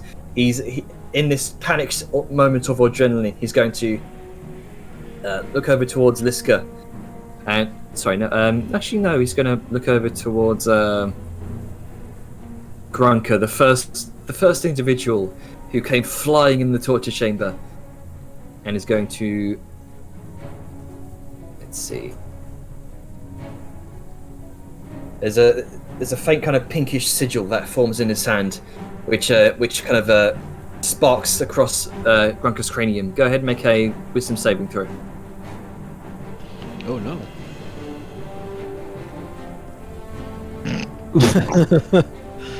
Nice. A whole one. An entire one. It's not even a But nat it's not even a nat 1, it's just a 1. Yep. A 2. Proceeding to 1. Let's see. You.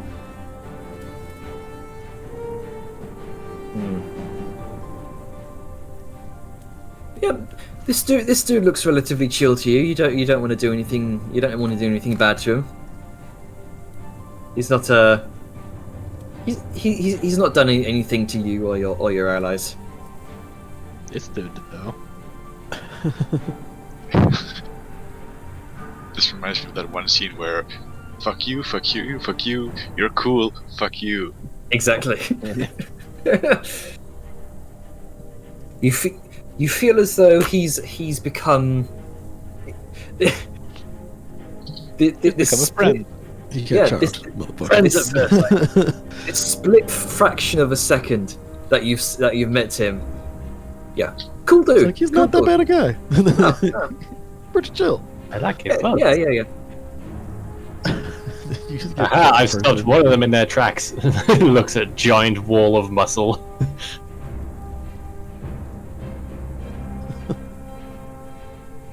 Does Charm Person work in combat? I'm sure it does. Yep. Yeah. Doesn't actually. Isn't it advantage if you're fighting? Yeah, if you're fighting, it's at advantage. All right. However- well, Wait, Gronka should have rolled advantage then. yes. So go ahead and roll again. 0. My bad. That'd be hilarious. where's wait, there's a stun. Never mind. Go for that 10. natural 19. 10. Still charmed. Yeah. That minus But 1 don't finish hurts. Yeah. So the he's going to The charm still stays. kind of squeeze past, and oh wait, hang on. He's going to try to squeeze past you, Liska, We could try. with great difficulty, and it looks like he's on the run. Alright. And then it kind of turns the corner just to see Aja. His eyes go wide. It's like, oh fuck. Gronka's already swinging. It's not even his turn. Well, I mean, Ha! opportunity attack, right? He's You your- can't he's your actually friend. dodge off, Oh, mate. wasn't that dude that did Nope. it? Nope, it was the Oh, Acolyte. okay. I thought it was a dark priest who did it. Nope. Oh, never mind. I guess that Acolyte would attack is have a on the basic dark priest. spell like that. I guess that attacks on the dark priest then. Yep. The dude who's super fucked and is about to collapse the moment you breathe on him. Yep, that one. Takes Does the 18 hit? yeah, that's the hit, 14 damage. Yeah. You just you take a kind of jump off of the restraining table, bring your hammer down, and just dent his head straight into his chest cavity. Yeah, it's like the Doom execution, Yeah. punching it into his ribcage. And, Right, it, well, and his since, limp body just collapses in a heap. Oh, well, combat over. No hostiles left. Yeah, there's only that one chill guy left. He's Yeah, fine. time to heal this bint. Oh, there's. Shields report. It's not actually over. That's not how it works. Ah, Nope. for a minute. For me, it is.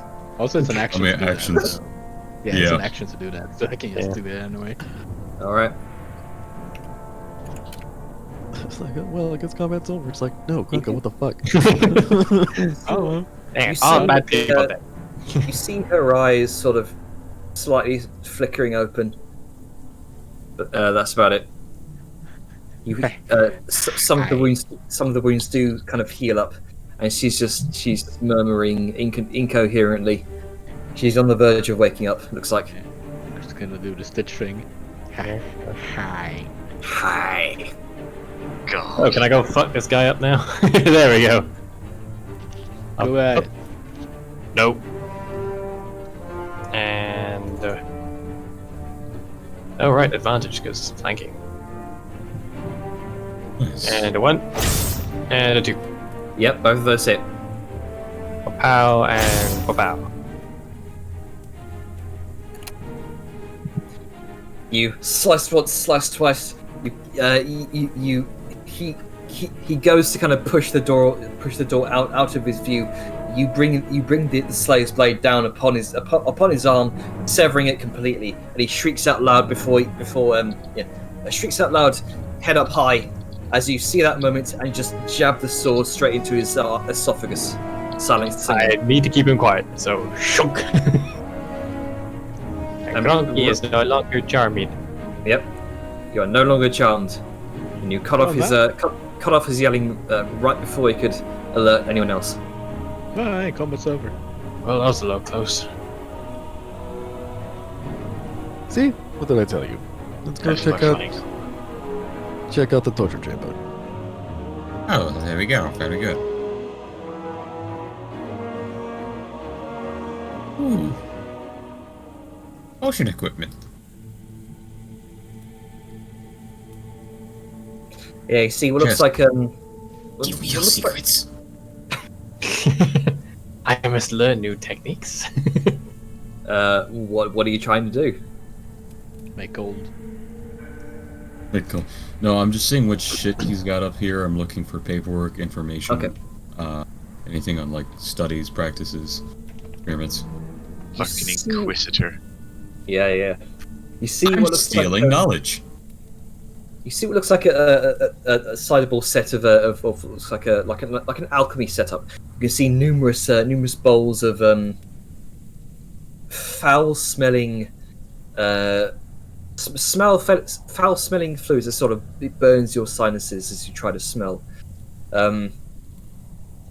Presumably, brewing some form of acid to be used in torture or some sort of poisons. I love that the Don't names. huff this. Don't huff this. Oh, acid smoke. I'll breathe this. I love that the names have lined up to make it Dark Priest Grunka Onyxoth. Hugh. Aha, my true Okay. We think the priestess, what's her name, is in here. Liska says out to the hall. Immediately, Tor just comes running, Take it Just- slow, man. shoves past you. He comes up towards Tor, just throws a nearby dead body of an acolyte away, What? and just immediately kind of it just embraces her like a daughter would to a mother, and I just was about to ask if there was something else going on. Like a daughter would or a woman to a lover? Hmm? Yay. See if you can find any keys. I'm gonna try and obviously she's been fucking tortured, that much is obvious, but does it seem like there's any obvious grievous injury, like a missing limb or some shit like that? No missing limbs, no missing nothing that would cripple her for life, but you can definitely see deep scars across her body. Okay. Almost precision like. Alright, take a slow, deep breaths, miss. We'll have you Yeah. out of here soon. Where am I? What? Tor just. It's all right, Talara. Got you. And immediately, there's a pulse of divine energy through Tor's hands. Neat. It's some of the wounds seem to close over Ilara's body.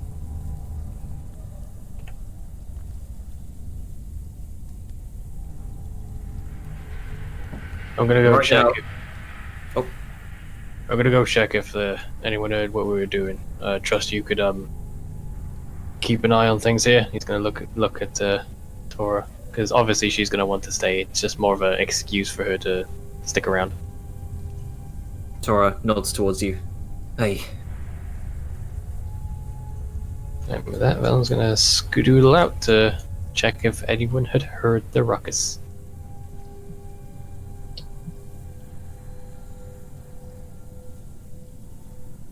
How's that key going? all right. You make your way up to. Where'd you go? Okay. I'm in the hallway. But the priority might be Grunka getting the keys. Unless she was not locked to the table, apparently. I'm gonna. I thought she would have been chained to the table because it's torture. And they smash her. Maybe yes. belted. She was kind of belted to the table. Oh, belted. Not okay. Yeah. Tora just kind of undid the straps for the meantime and just kind of took her off the table and is now just sort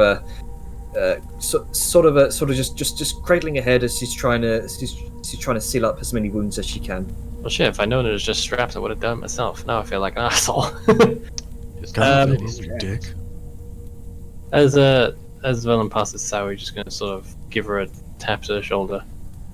So, you think you can take a listen up there? See if our little raid got any attention? I'm gonna check over this way. Oh, I almost forgot. There we go. Yeah. Cool. He's the princess. Hey, Jenny. Wait.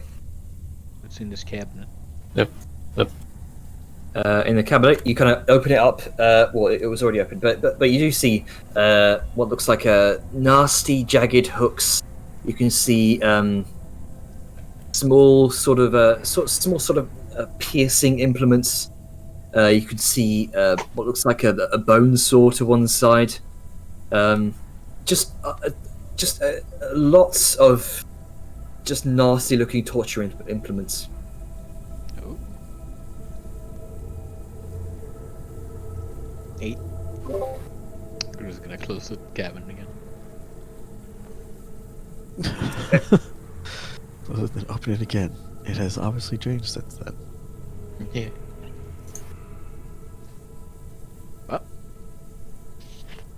Archie, you're hanging around the alchemy set. Is there anything else you want to specifically do? This looks like a chest. Something. Mm-hmm. I am going through the chest. All right. I Make need your way through. documents, paperwork, information. Okay. Nothing in the way of documents or paper. What you do find are numerous possessions that may have once been that may have once been the possessions of other prisoners that may have maybe long since passed, or have been, or have left the dungeons, or have been moved elsewhere. Things like small bracelets, small Yeah, I got it. small rings. Yeah. I got it. Was it Tara? Didn't you say you lost your things? I think they're in this chest. You might want to go through and equip yourself and see if you can get your belongings. This one.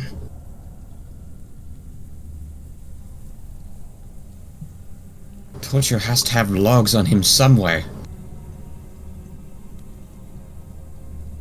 Oh, yes, that's the one. Get your things.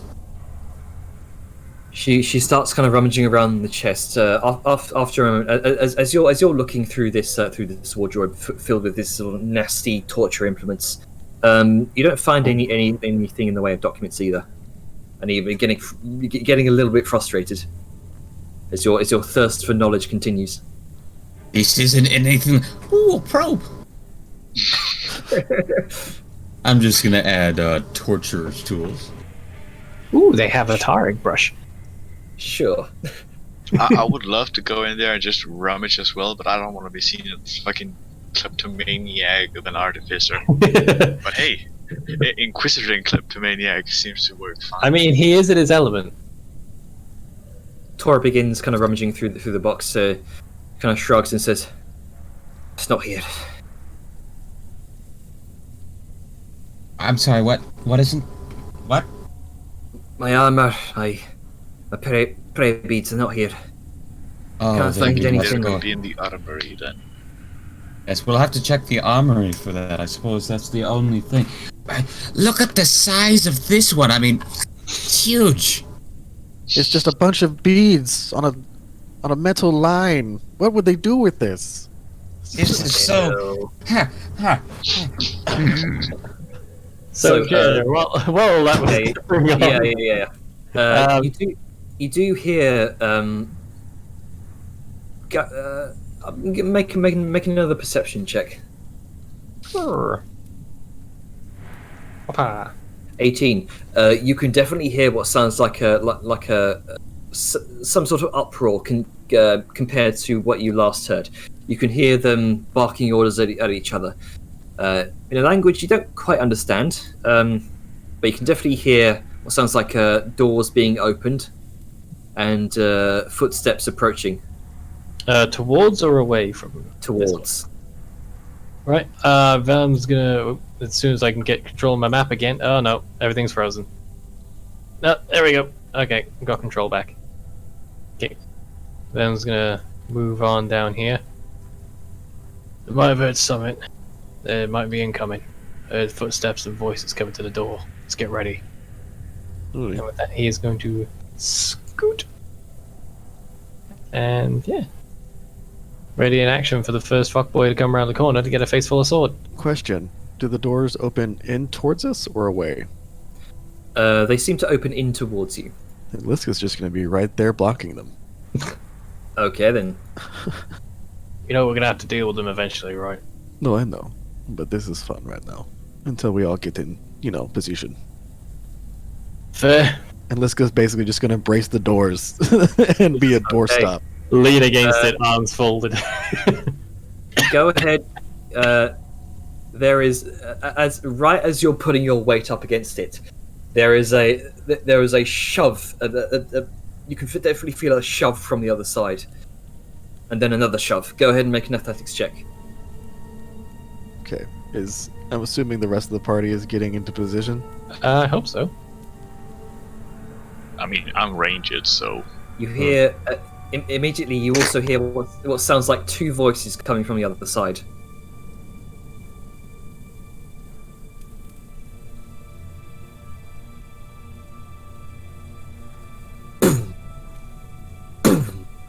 There is no give.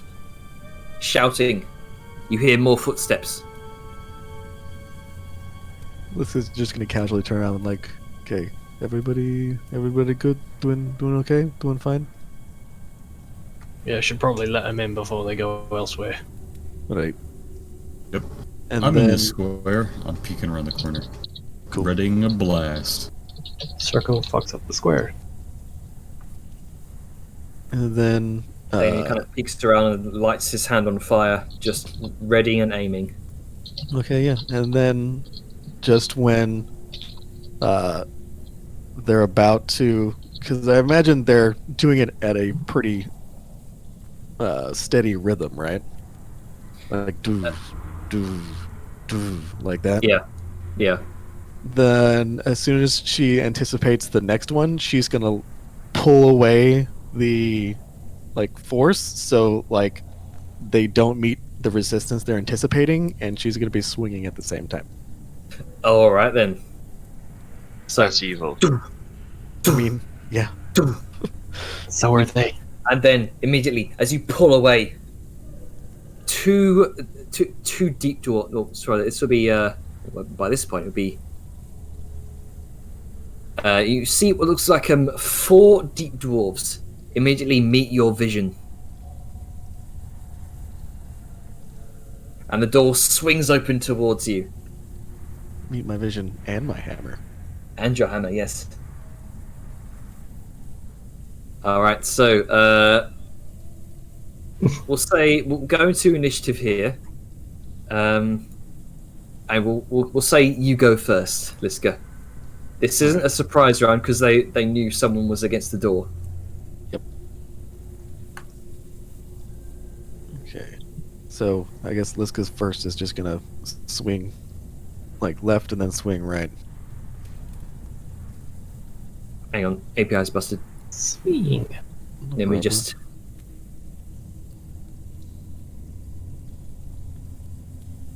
Okay, 1, 2, 3, 4, 5.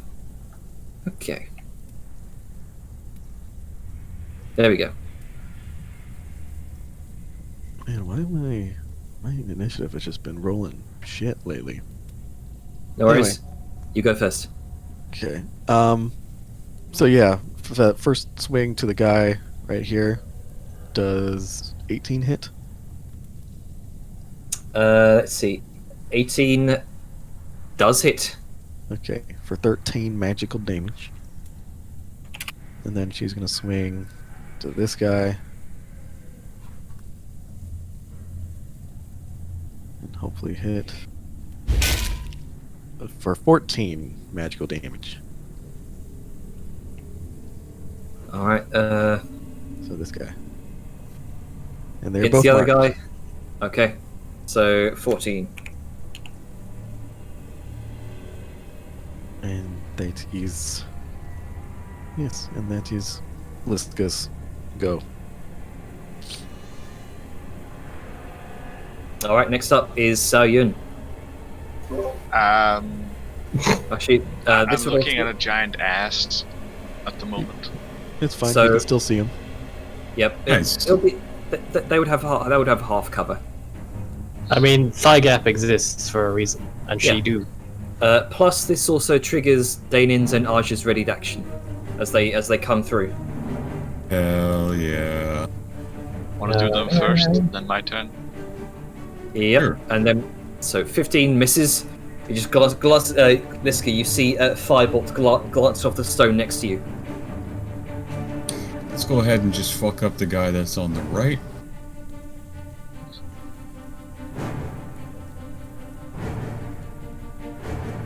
Uh, 15 misses, but 25 hits. 29. For 17 radiant damage. All right. This individual is completely ignited and goes up in flame. Yes. Alright, that's my help. All right, Sagan. I'm going to. And I can see them, right? Just about. Yeah, they only have half Liska's cover. half cover because Liska's blocking the way. Well, cover is not gonna save them because I'm gonna cast heat metal on this chap. All right. So go ahead, roll damage. Okay, so And they need to make a con save or on the next turn. heat metal is one of 2 auto hit spells Alright. if targeted in a specific way. So he instantly takes 8 points of fire damage. You watch his metal armor begin to glow a light. Yes. And you smell burning If he flame. cannot take the armor off, he has disadvantage until he can on Okay. attack rolls and ability checks. Alright Could you then. slap concentration on me? I can. Because it is a concentration spell. There you go. Thank you. And that is my turn. Bellum. And That's charge. 5 minutes to doff heavy armor. There's a reason why it's called Cook and Book. I'm gonna hit this guy next to me. This boy. All right then. Make an attack roll. Ha! Oh, good lord. That's that much damage. Yeah, you just 22, I think. Math. very quickly, very swiftly, you lop off his head. And that's giving Grunker some space to come in. I'm gonna hit the perfectly healthy lad and make him perfectly less healthy. Good lord. 2 nat 20s in a roll. I haven't done this since I had my crit range extender. Yeah. That is a dead boy. You take aim at the next one's neck, and second verse, same as the first. 2 heads They lopped off. just jump out from between the legs, sweeping spin cut into one and The up healthy into the one, other. not the injured one.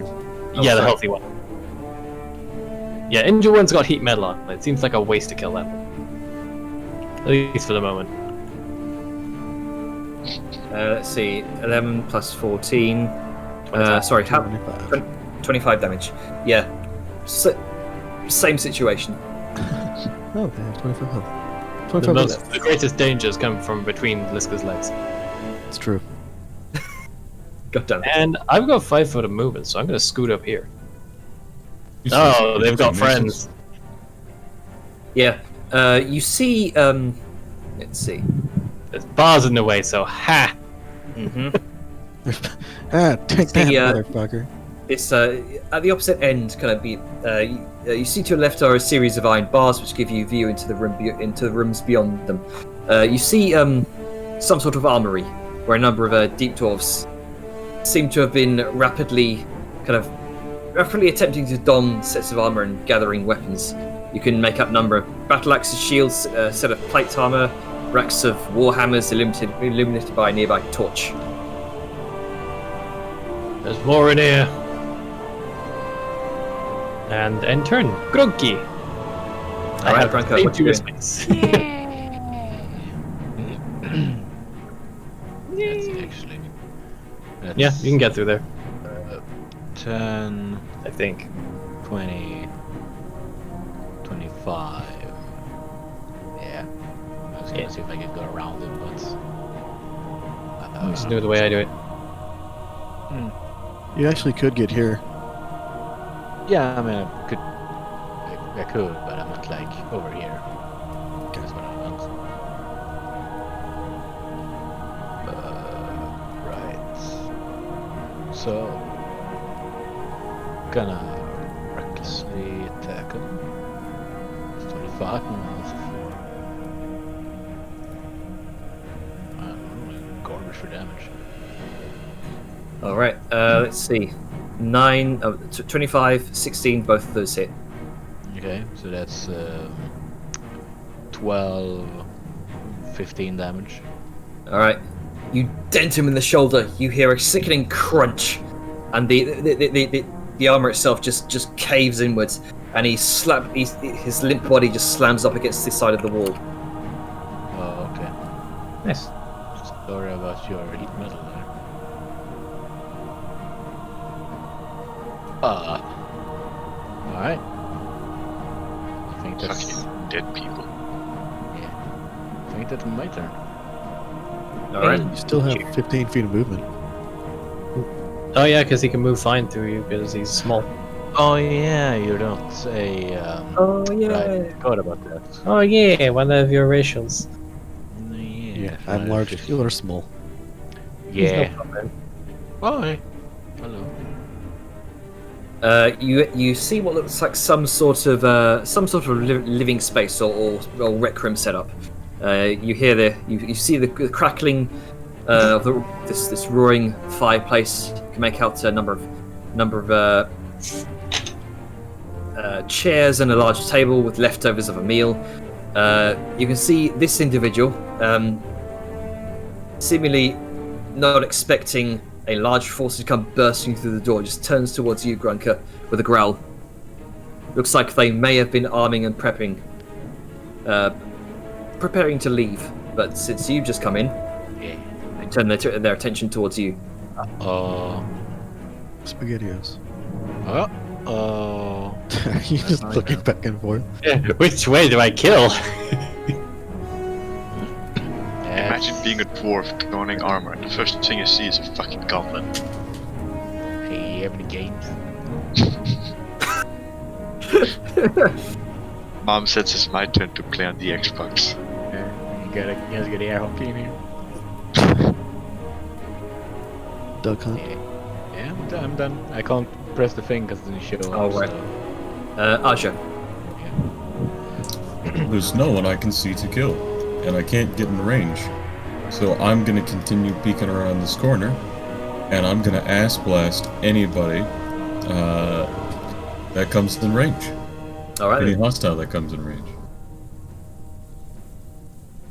And that's my extensive turn. Liska. Alright. What can I do?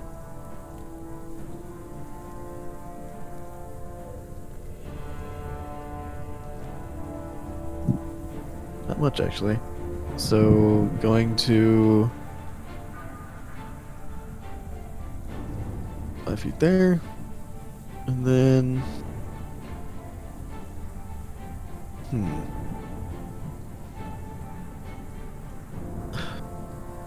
Actually, hold on. Can I do that? So lots of people in the way. It's a cramped space. Yeah. Can Downstairs, the thing, large I creature. can I grab the back of Vellum's like armor and just shove him forward, kind of like a grapple, and then move with him? Sure. Do you take this, Bellum? Well, I mean, repositioning. It's a tactic we've used before, so yes, totally fine. Alright. So 5, Sure. 10, 15, Thanks for the nudge. 25. Oh. So you should end up here, and I'll be here. Saves me a few extra feet of poop. And Liska's armored foot falls along the cobblestone. I love that one of our big tactics has been pushing each other around. hey man. So helpful. And then okay, so dwarf here and a dwarf here, right? Yep. All right, cool. So my action was the pseudo grapple, and then movement. All right, it's my turn. All right then. Zayun. I'll follow up. You're no longer at concentrating. Liska, and end my turn. All right then. Because Vellum. Suddenly, 3 fireballs out of nowhere. No. Oh god. Everything freaked out. Okay. Vellum, what you doing? I am gonna go. Whoop, whoop, whoop, whoop. And sadly, I cannot get on the table with 5 foot of movement, so I'm just gonna whack him. All right. Oh, the crits had to go somewhere. Yeah. And 14. And like that, balance is restored to the universe. Balance as all things should be. 14 misses. I have his attention. That's important. Yeah. Good. Looks like he's just finished donning his armor and gathering a few supplies from the table. There is no more table. Right, Grunker. Oh, is it me again? Okay. Wait, hang on. These guys didn't When fucking. are their turn? Yeah, I was gonna Yeah, say yeah. like, wait, didn't we go? They were so So- surprised they didn't even roll initiative. Yeah. So Okay. I'll say they get their turn. This one's going to. I mean, you've kind of trapped him here right now. Let's say he's going to attempt to tumble through your space.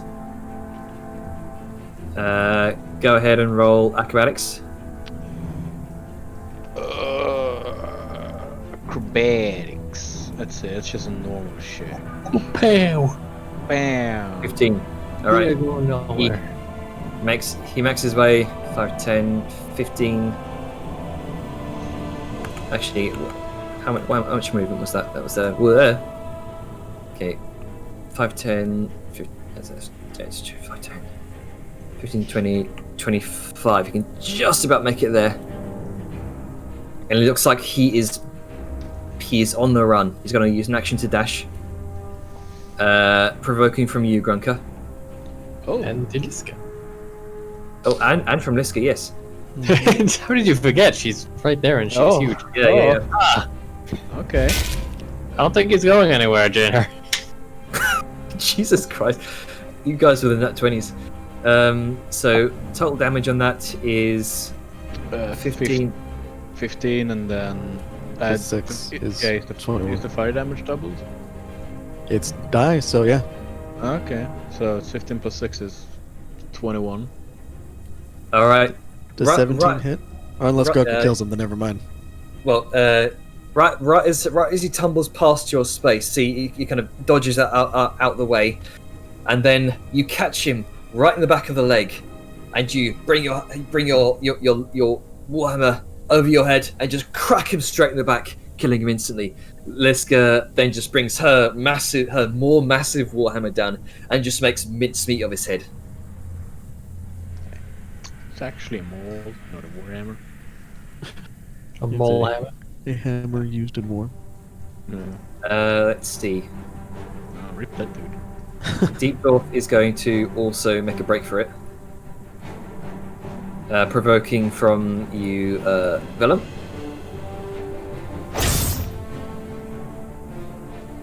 Uh, 16 just about hits. 13. 5, 10, 15, 20.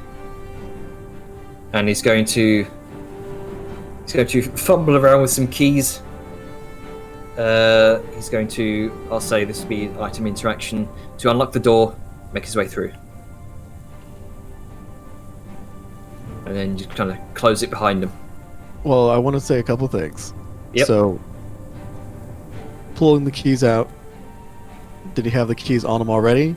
Yeah, the keys are around his waistband. Okay, so unlocking the door, opening the door, and closing the door are 3 separate actions. Right. Okay.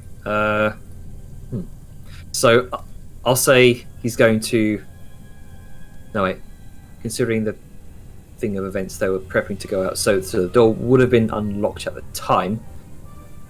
So he would have to use his item interaction to open the door. Because it wouldn't make sense for the door to already be locked if they're down there. Yeah, you can open it and go through it. He just wouldn't be able to close it. Yeah, he's going to open it, go through it. So you do see the opened door before you.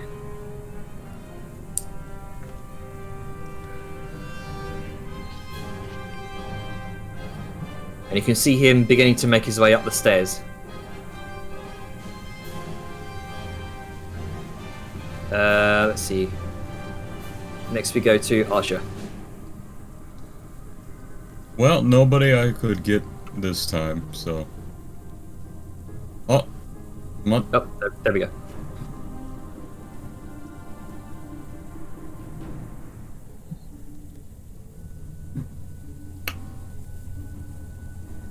You up the hole.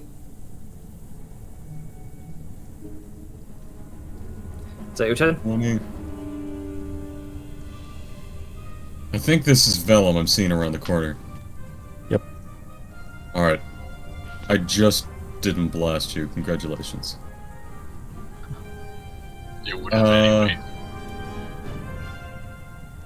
Well, there's nothing that I can immediately do.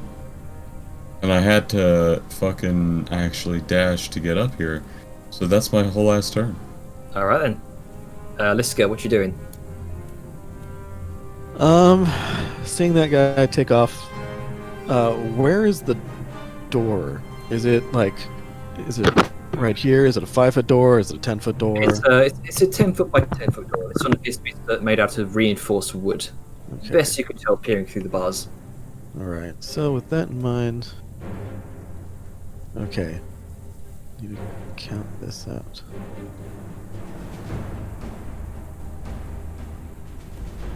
Okay.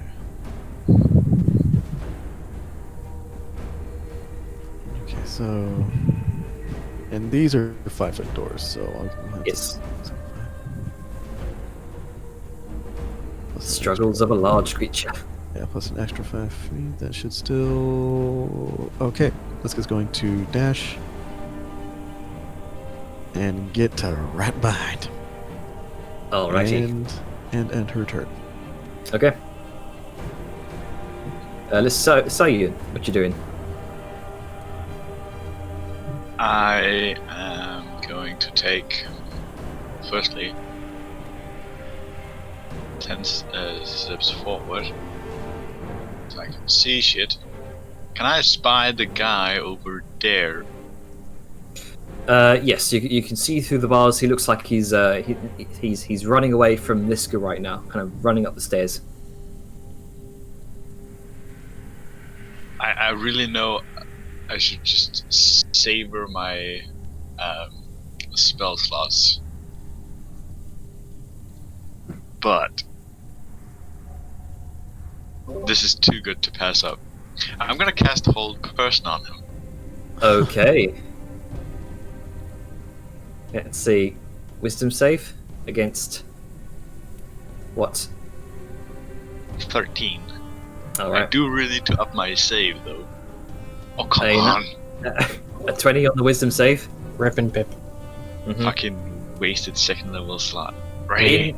In his panic, in his adrenaline fueled state, he shrugs off the effect. Oh well. Vellum. Oh, sorry, I was being snarky. Well, shit, this is a problem because I can't actually catch up with him now that Liska's in the way. Shit. So if I go here, put me at 25. But I need to spend 10 to get out again, or is it just the 5? It's just the extra movement is to move into the square, not out of it. Okay. So if I'm in there, that would be 25. I could get here. Okay, I'm gonna do that then. Hup, hup. You dive between Liska's legs, trying to cut him off. It's becoming a second nature at this point. Mhm. Don't know if that's a good thing or a bad thing. Anyway, whoopah! 24 hits. And ha! 23 hits. So, 21 Intercept. damage. Yeah. You just go ahead and make your killing blow. Basically, once more emerging from this mysterious thigh gap and slice spinning cut round his side, stop him from in his tracks. Alright. And that'll be that then. And he just falls down dead. And we'll say that would be combat over. Well, armory time. You know what that means?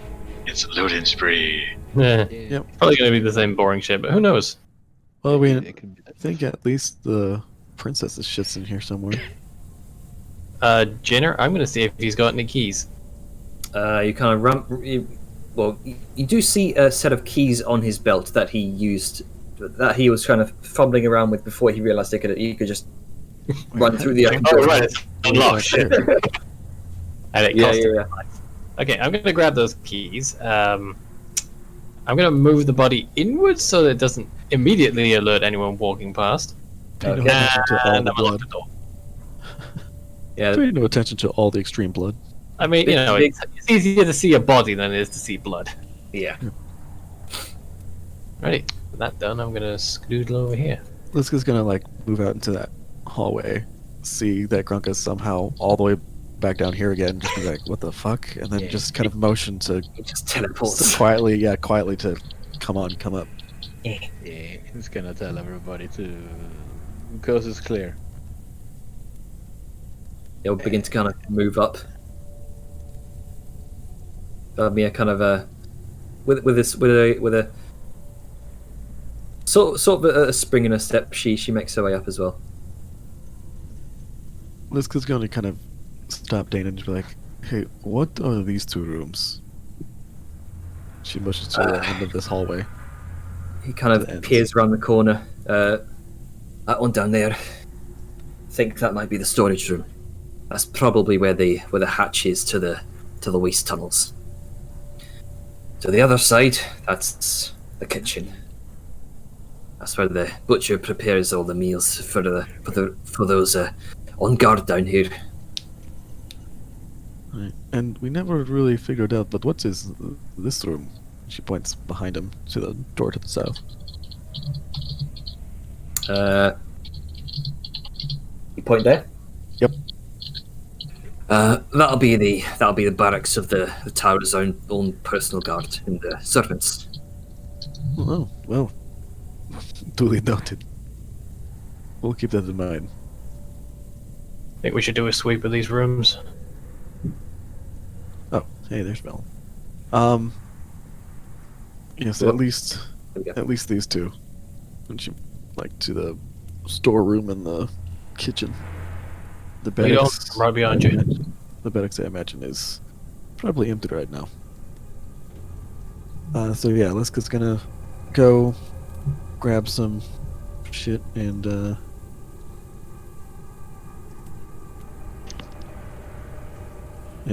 start opening doors to see who and what is inside. All right, you take the key from Grunka. Before I don't you have a start key. doing that shit, Taking my key. I have no key. can I just do a quick search of the armory part here? Yeah. Uh, let's have- Sure, go ahead and make an investigation check, just to see what you find. Janner, remember what we said about skill checks? Fair point. I mean, it's not hard to find what like battle axes, plate armor, what looks like war hammers, war picks. One thing that does catch your eye actually, because passive perception check on this one. You do see propped up on a table looks like a couple of dark iron blunderbusses, as well as small leather satchels next to them.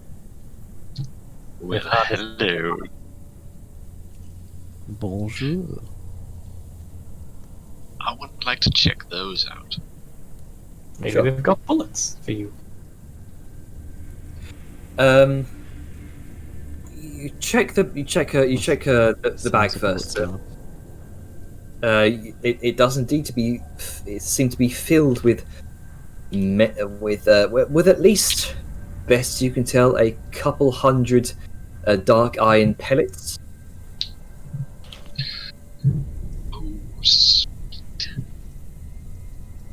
Actually, these would function as regular bullets. The blunderbusses are very unusual to you. You've only seen them used by the Mountain Guard in Dune Hollow, or at least on the massive watchtowers across the city. How many pellets? And I'll take one of those guns. Sure. So these are regular blunderbusses. I'll post that in the party chat. Nice.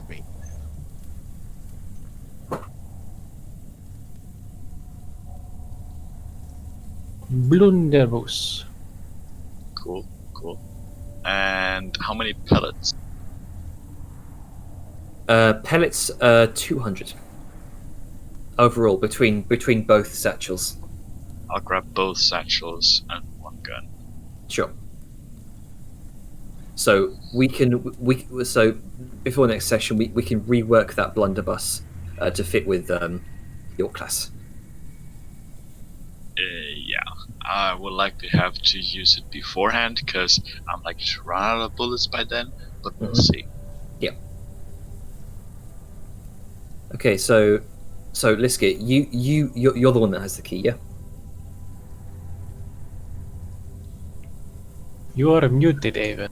Yeah, you're muted. We have multiple keys now. We have many keys. One Azure had from the clerk guy we killed, Mhm. and Vellum just got one off the dwarf that we killed trying to escape. Okay. So we try all the keys. Keys for days. Okay, so the one you got off the deep dwarf trying to escape doesn't fit in the door. However, the one that Archer found that definitely works. So it opens up into like it's a 30-foot by 20-foot storage chamber. You see stacked crates, shelves, boxes, burlap sacks, and barrels. They kind of litter the place. And you see a sconce lights to one corner of the room.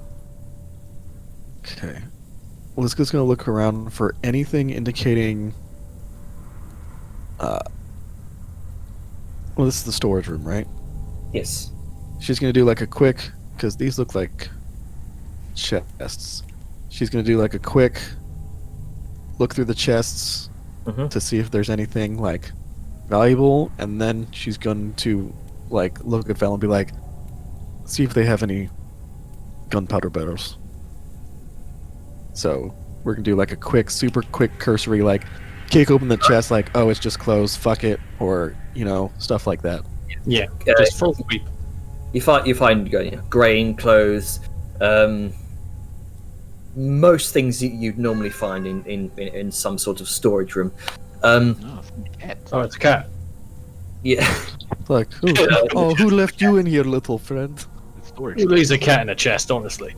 You also find over here a single large keg of black powder. Alright, Well, not a lot, but Eddie's good. alright. Let's put that in whatever bags you have and take it with us. How big is the keg? Let me double check. Just so I can get my size and my weights correct. And also if it's even, able to fit in the bag. So this would effectively be a normal gunpowder keg. Okay. Oh, there So it like is. a pony keg size. Checks the weight. 20 pounds it is.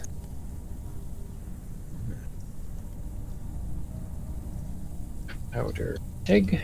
That is 20 pounds. Cool. There we go. Alright.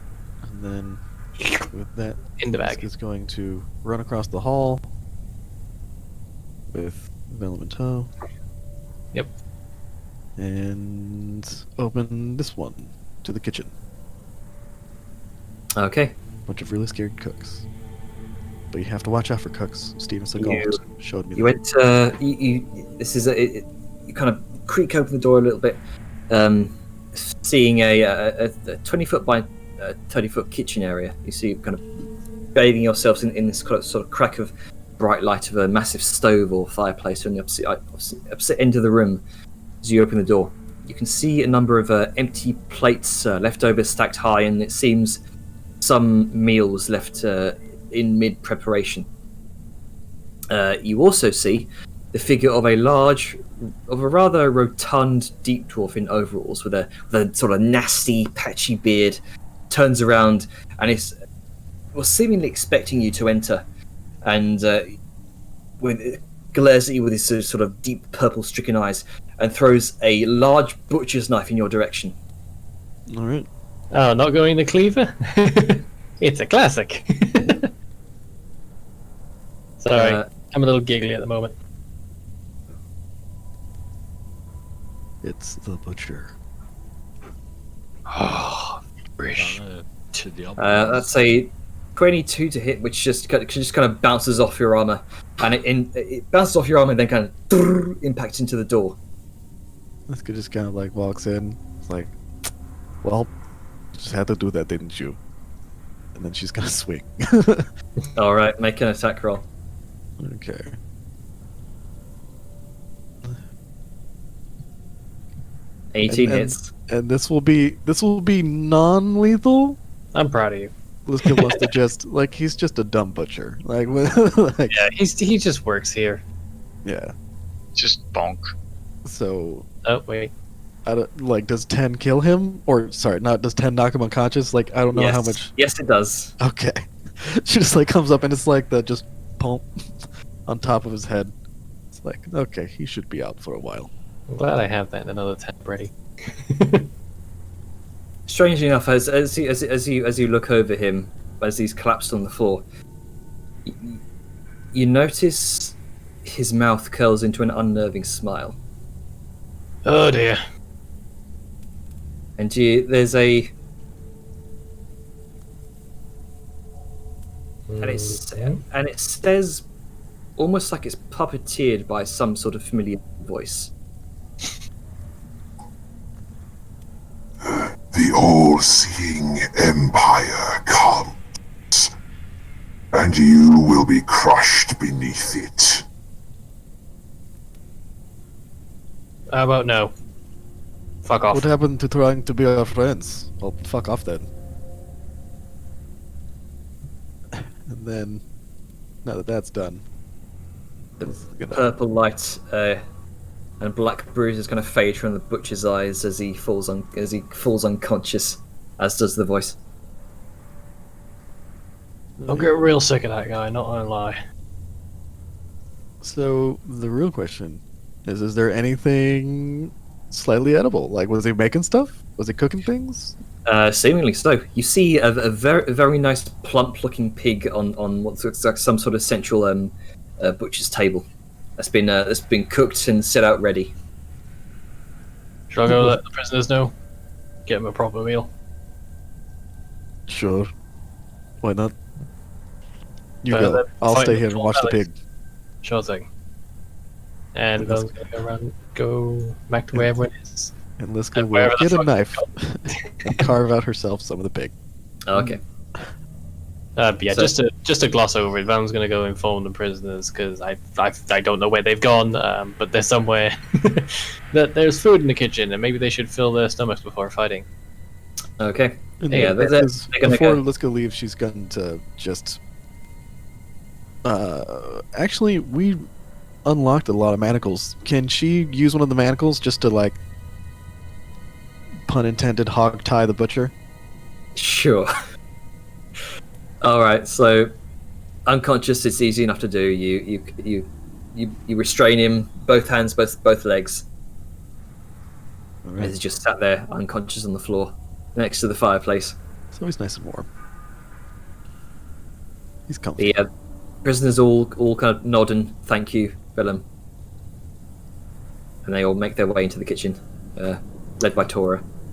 With that, I'm going to assist in the search for finding their shit. I was gonna say, while all this was happening, we were going, did the prisoners, because Liska waved for them to come up. Yeah. Did they come up and grab all their shit already? Or, like, what was happening? They don't have any stuff to grab, really. They're just waiting for you all to give them the signal to come up, really. No, that's what I was saying. Like, yeah, she already gave them the signal to come up and get their stuff from the armory. Right. I thought you were talking about. Right, never mind. I thought you were talking to Grunka. Well, no, she kind of was, because Grunka was just randomly over down there by the prisoner, so she's just like, okay, everybody come up. It doesn't matter. Yeah, Well, so we got Run down there to tell them to come up. You'll begin to make their way into this area. Roger is poring over the papers on this desk. Why is he ruining the papers? You do see. You kind of walk up to what looks like well, you see a few wooden crates and a chest to one side. You also see, Bronco, there's this larger metal chest in the corner of the room below a number of short sword racks. It appears to be kind of reinforced and locked with an intricate padlock. Oh. How big is the chest? Pretty big. You could probably lie down inside of it, no problem. Oh, sweet. It's coffin. Oh, sweet, a coffin. Forever box. Yeah, forever box. Sweet. Forever box. Yeah. Oopsie. Is there a key anywhere? Not that you can see, no.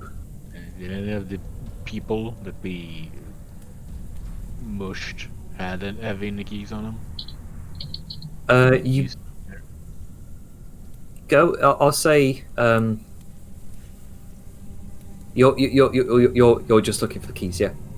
Yeah, looking for keys. I mean, they're valuables. Look at these. Okay. So if you want to also find any other valuables, go ahead and make an investigation check. Yeah, sure. That's just normal investigation. 14. Not bad. You do find one rather intricate, kind of small metal-looking, small metallic key. It's sort of got this silver engraving on it. You don't find anything else beyond that. All right. Well, I'm just gonna try the key and the thing. All right. It slides in, no problem. You twist it. The chest, the padlock falls away. Ah, sweet. I'm gonna keep the lock. Oh, okay. So add one silver key, one silver lock. Right. Tora just tears off just a leg of chicken, hands it over to one to the priestess, one to Ilara. Eat up. You'll need your strength. They all just chow down on it hungrily. This looked like they were like a pretty intricate lock, like right? Pretty intricate, Yeah. but not like a masterwork of any by any means. Looks like it was just meant to hold this chest closed. Yeah, like a lock too. Yeah. Yeah. It's just wanted to know if it was like a very complex lock or if it was just like a fancy looking one. Fancy looking, pretty much. Alright. So, is it trapped? I'll make it a bit. Yeah. It's not trapped. No, I'm gonna go open it. What could go wrong? Yeah. I mean, you got the key. Like, hopefully the person with the key is not gonna. I mean, Yeah. you don't know. Yeah, and as you think that to yourself, it opens without issue. Ah, sweet. And you do see on the inside what looks like a a couple sets of intricate, kind of ornate clothing. You see a set of kind of ornate silver and kind of iron and silver armor. You can also see a set of intricately trimmed robes, emerald green trimmed with a sort of bluish purple. You can also see what looks like a set of mountain guards armor.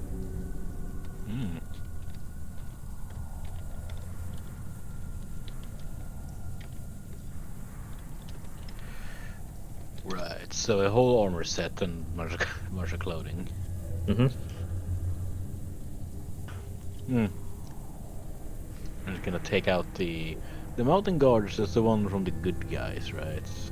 The mountain guards are is sort of a ornate kind of brass and bronze armor with like a full helmet that's sort of like a ram curled ram's horns at either side. Last you saw this set of armor was during the siege of the throne room on the mountain guard side.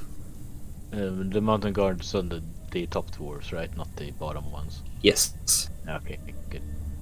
I'm just gonna kind of pull it out and lay it on the floor. He's like, is this any of yours? The male dwarf kind of comes over and says, "Hey, that's mine. Hey, good. Take it from me." Bunch of other, you know. He's going to take time to don that. Alright. He's gonna pull out the other clothing. It's a bunch of other, you know, fancy stuff. Tora kind of nods towards Ilara, who's seemingly recovered for now. Go ahead.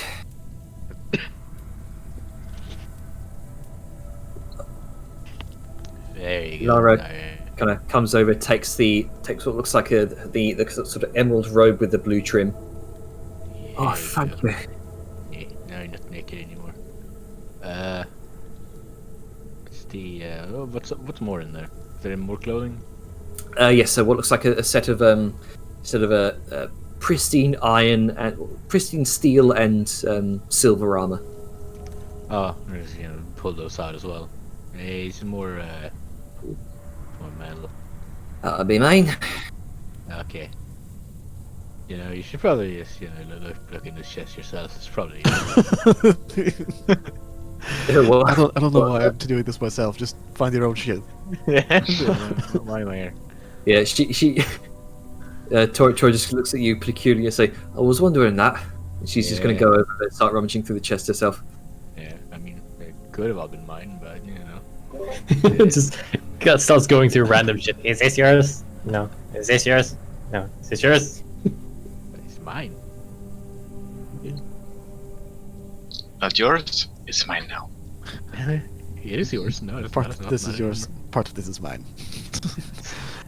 It's like, Yours? No, I think you mean mine. it's like, no, that's mine. It's like, no, it's hers. Like you just mix and match their armors. They're just like, what the fuck's going on? Yeah. I found it. I'd make the calls. Oh, sweet. All right. Hey, oh.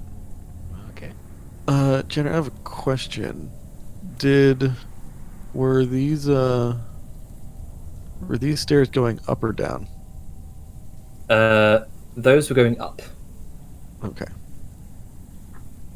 Liska's gonna wait for everybody to be kind of situated, having looked through stuff and whatnot, make sure they're okay before being like, okay, everybody situated, everybody have what they need. I think the stairs to go up or over here. And just to clarify, Jenna, there wasn't any information on these paperworks. That I wasn't able to find any paper in the rooms on shipment information, weapon amounts, nothing like that. Let's see. Nothing relevant that comes to your Alright. interests.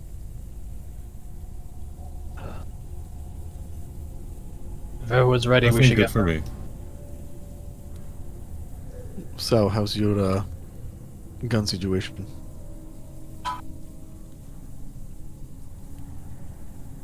It's okay. Any of those you're able to use? Sal just looks up at her. Yes. Okay. For your gun? Your motions to like the bullets. I'd be hesitant without doing testing first. And right now, testing takes time, and time we do not have. Alright. So you're not going to use them. Not right now, but I'm not without options. Alright. Well, Alright, well. onward. And this is going to go up. All right, making your way up the stairs. Make my Making our way way upstairs. downtown. Walking fast. You all heading up? Yep, yep. Yep. Okay. There we go. Oh, where did you all go? Hey, Torchy! He'll light the way. Torchy Oh, wait, lives! that's- Oh, This is oh, ominous. oh. This Oh, hey, we haven't had a splash screen this like is this in a while. ominously red. All right, you're beginning Put to your make hand in your way his mouth. up the stairs. Clearly a secret switch.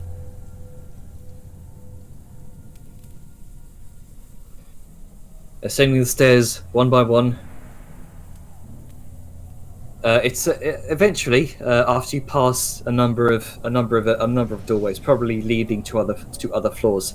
You can hear what sounds like more and more heavily armored footfalls. What sounds like barking of orders. It's at that point, Liska, Velum and Saoyun and Liska, you'd be able to know this. You hear what sounds like the muffled sounds of loud war horns. To your knowledge, Liska, this is the unmistakable call of a battle charge. Either a warning of one or a call to initiate one.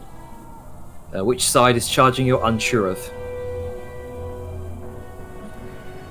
And as you ascend the tower, you begin to see through the various stained glass windows as you pass them.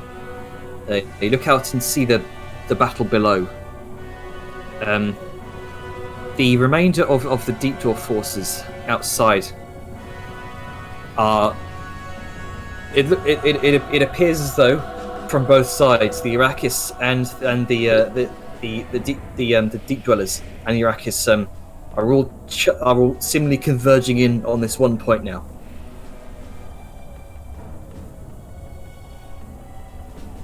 You also see what seems like a number of Arrakis weavers are beginning to kind of fly towards the tower in an attempt to kind of land on the side.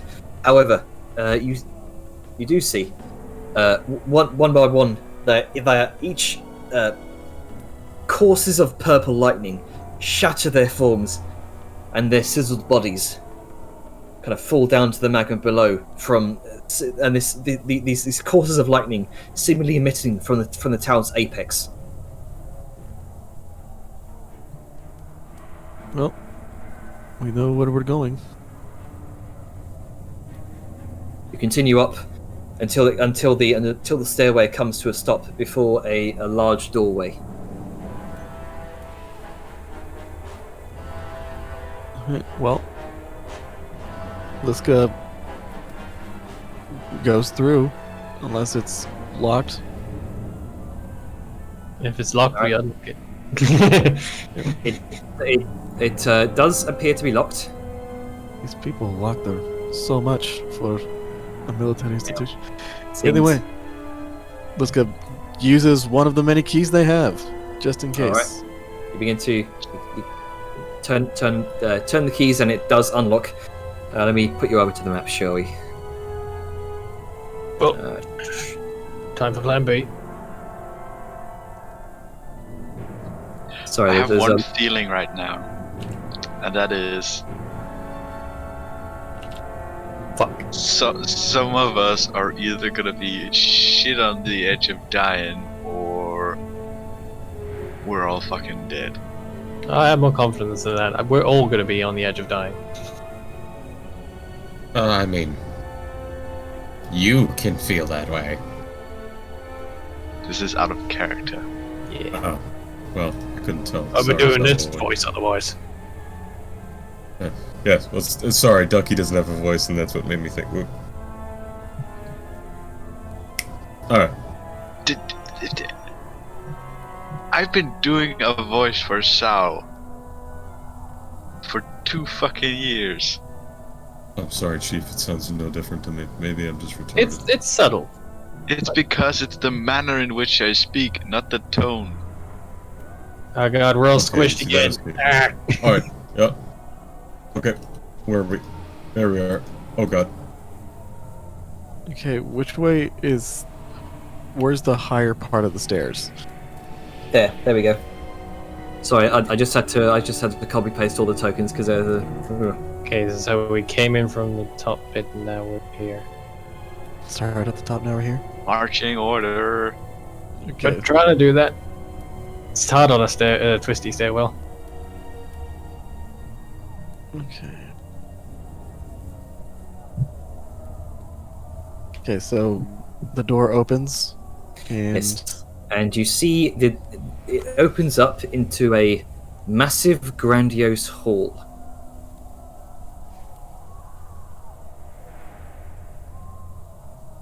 Oh Come no. on, push that through. There we go. There we go, my browser Hey. did not crash. Hooray. oh, this is fun. This looks ominous. Not We quite can final totally- boss level, but We can totally sneak. They're all looking out instead of in. are you sure about that? No, we will not be able to. But we can push This these guys isn't okay. off the battlements. On the plus side, we really don't have to deal with all of them. We just need to get through. It takes them out on the way through, for sure. But just wasted energy. The grandiose hall, about 120 feet by 120 feet, and while great pillars of stone line the chamber like a stone forest, extending about 100 feet up into the darkened ceiling. Only the ends of large red banners are visible, hanging from above, and embroidered with a stylized bearded dwarven skull.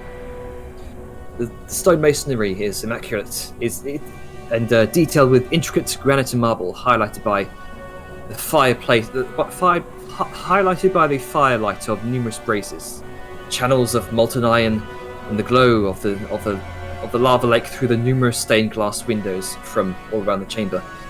The layout of the grand hall is like a tiered valley, funneling down into a central walkway lined with open decorative fireplaces and armor displays. Sound of barking orders and crossbow releases fills the air. At each window is a deep dwarf crossbowman or archer taking aim towards the outside. Lining the walkway are a number of heavily armored stone guard, readying themselves for something. And braced against the massive stone front door is a gathering of 5 enlarged stone guard. You hear the muffled sounds of battle from outside, followed by the tremendous thunder of wood as the massive doors seem to shake. Another order is barked out. You can see the source. An imposing-looking deep dwarf, dressed in blackened plate and sporting a crimson cloak. He's bald on top and has a long, wiry beard that's braided down to his knees. In one hand, as he points and shouts, he holds a massive dark steel warhammer. The figure next to him is a dwarf cloaked in black robes, unmistakably a dark priest.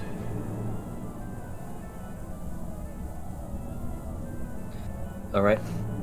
Most of us couldn't see any of it because we were all hidden by light. Dynamic lighting. Yeah, I'm sure we'll see his magnificence of it. And then Yeah. put a sword there. Yeah, here, this is gonna move out just so people can get by. So we can arrange ourselves accordingly. Mm-hmm. Seeing the dude that looks like the War Master. Also, by the way, curious. So it looks like. Okay, so it looks like these are stairs that go down in here. Yep. And then they go to a down to like a walkway into some more stairs but stairs that go up to a little area where the War Master is. Down towards this area. Okay. Right, so this is the lowest point, and then it goes up and up and up. Yes. Okay. Okay. All right. This is going to kind of. Well, fuck. Over the earring, and she's going to go in, glance, see all of that, then kind of, I guess, sneak back in because she can, because it's not combat yet. And just. Oh, are you being sneaky as you open the door? I mean, it was. Oh, there's a door. It's unlocked. It's in the middle of combat. Like, a lot of shit's going on. But yeah, like, let's just kind of open it, kind of peek out, look through, just like, huh, and then peek back in, like, come back in, like.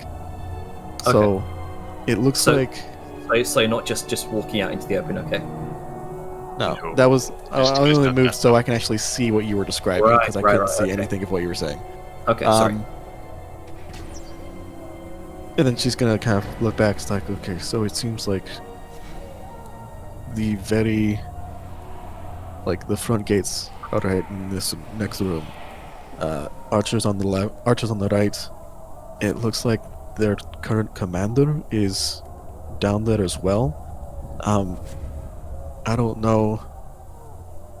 We can do a lot of help for the siege if we go in and our ranged people focus on burning him down as quick as possible, and then we continue on. We can cause a lot of disruption, or we can just run through. There looks like there's a door on the other end that probably leads further up into the tower. I'll be blunt. I think if we go running through, they're going to see us anyway, and with that commander alive, if he's going to organize the troops to track us down and manage to hold the siege at the same time. Might be best if we cut the head off this snake. So I'm thinking it's just going to be very involved. We can hold. It looks like there's just a few sets of stairs. We can clear up this upper area, and then hold the stairs while our ranged individuals take out the commander. Or I mean, So- if you want to get a little bit more up close and personal. So what I'm hearing is I am supposed to just shoot the guy. You shoot to kill. Okay. That works for me. Right. All this is happening. We need to take care of the crossbowmen up top. On the right hand side. We questioned Jenner, and briefly glancing about, did like the crossbowmen, are there open, is it like arrow slits, or is there like an open window that they're firing out of? Like, could I push them off battlements, basically? Probably not. It's open windows right now, and best you saw, there was quite a large lip. You probably wouldn't be able to push them out, but you could probably lift them up and throw them out if you so choose. If I so choose. Come Yeah. on. You did catch a glimpse out of the windows as well to what they're firing at. Is it bugs? It did indeed seem to be Arrakis that were in the process of either trying to land on the windows in order to get in, or Arrakis warriors attempting to ascend the tower by just climbing up it. Right. Then yeah, getting rid of those crossbowmen is going to be important so we can get reinforcements. And Liska will say as much. You also did, taking into account the shield. There's a couple of windows behind you that have been kind of locked shut. But you do see outside what appears to be you see numerous massive holes have eroded away and opened up in the dome at this point. Enough that it looks like a Swiss cheese. It seems as though active defense measures have been employed using the remainder of the shield to power it. You can indeed see energy being siphoned towards the tower's apex. and every few moments you'll see a gout of purple lightning connect with the tower's exterior surface, probably from somewhere above, like a lightning rod. Sometimes it'll connect with the flying weaver with a thunderous explosion, killing it instantly. Sometimes it careens down into an Arrakis warrior attempting to climb the tower. So it seems defense on two fronts, both the crossbowmen and the whatever's happening from the apex. Right. So focus on crossbowmen first. Melee, and she motions to Gronka and Vellum. Focus on the crossbowmen first, and then we will focus on the Warmaster second. And there's a few stone guards in there, so be prepared for big, bulky motherfuckers. Got it. Alright. I'll get the closest crossbowman. And Gronka, you're the fastest. If you want to get the furthest. Yeah. Alright. Okay. And break. Alright. So, we're going to do a couple rounds because this combat will probably take a while. We'll pause it in between, mid-combat. That is fine. We don't want to go over again. That makes people tired. Sad. Let's see. Tora's gonna kind of look towards the priestess and the mountain guard. She's gonna say, "You two stay here. Stay here." Ilara, you're capable. Stay out of melee range. Ilara says, "Okay."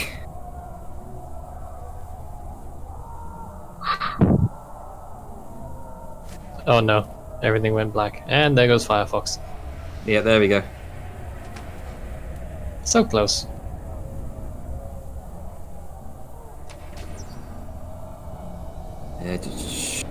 Bring up the turn order. I'm going to restart the API so we can just do this quicker. There we go.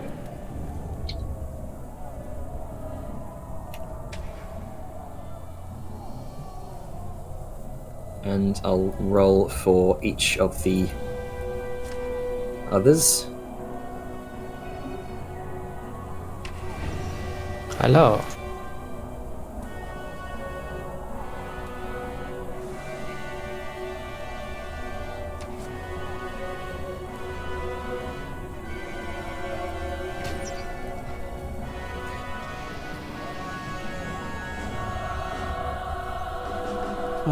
All right. What the fuck's wrong with your API, Jenner? Why does it keep putting me in the bottom? Let's go secret this bottom. is one long ass fucking combat list. Yeah. Oh, there's a lot of boys. All right. First up is Fliz. She's just gonna hold of movement. Yeah, she's gonna squeeze past actually. And just wait there next to Tora. Vladimir is just gonna make her way up to the door here, and it's gonna just gonna wait there, wait for all of you to go in. Vellum. Well, here we go. Boosh, straight through the door and swig once I get my sheet up. Anticlimactic. Hang on. There it is. Well, that's an 11, disappointingly. 11. Oh, wow. Well, I guess I was going semi-blind. It's just burst through the door, run for the middle guy, and like, well, shit, misjudged for distance. Well, that's me. Okay, next up is Runka. Right. Oh. Right, the furthest one. Attacking. Defiance. So just gonna go over here now, I guess. Oh boy, I'm seeing a lot more of the bulk of the main forces now. Just a sniper And- feat. I am going to rage. All right.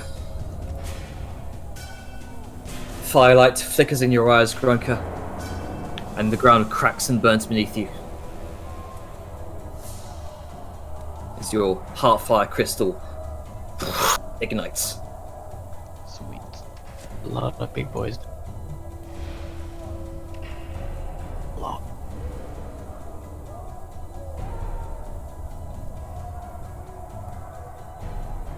What you doing, Grunker? Oh yeah, no, that's my turn. I can't do anything else. Oh, right. I dashed to the Yeah. bonus action. Prize round.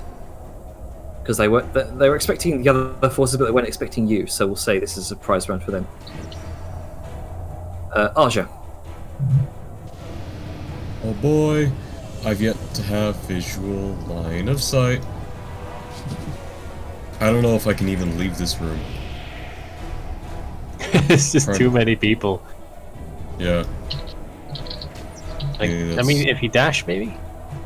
5, 10, 15, 20, 25, 30. I'd have to dash. I don't know if I can see anybody from here to actually shoot at them. I mean, getting in position is sometimes just as important. Okay.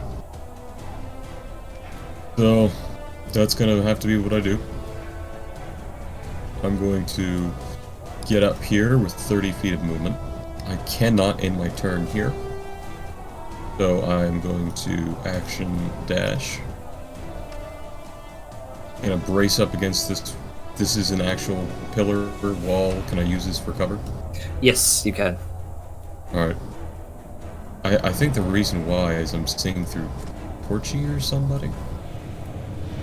Yeah, because I'm seeing Torchy somebody helps else's all. line of sight.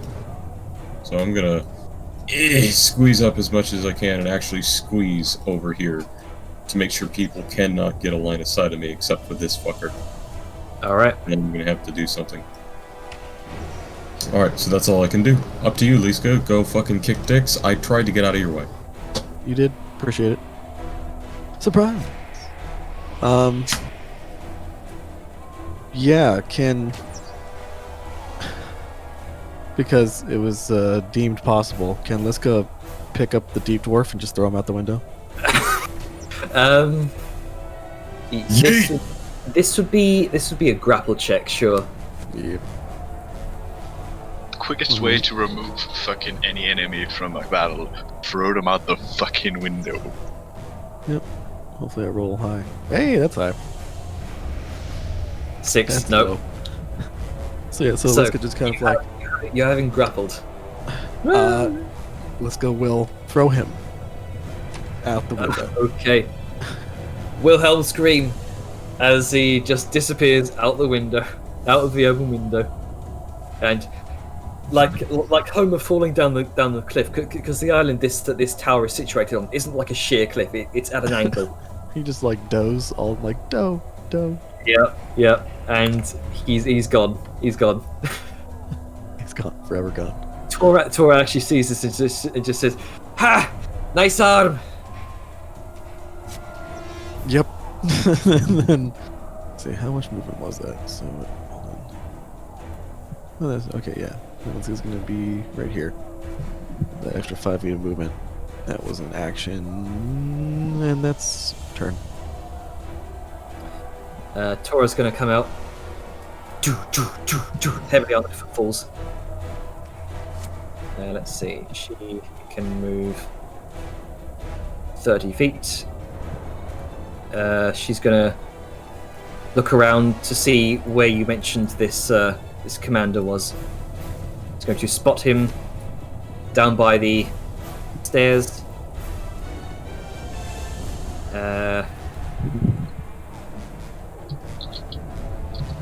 Let's see. Since you asked range people to take out first, she's going to do a guiding bolt.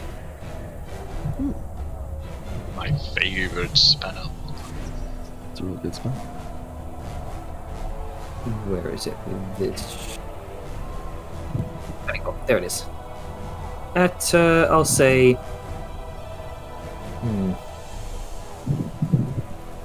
We'll just do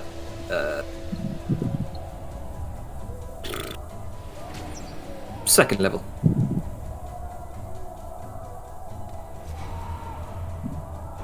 Uh, 23. Yep, that hits.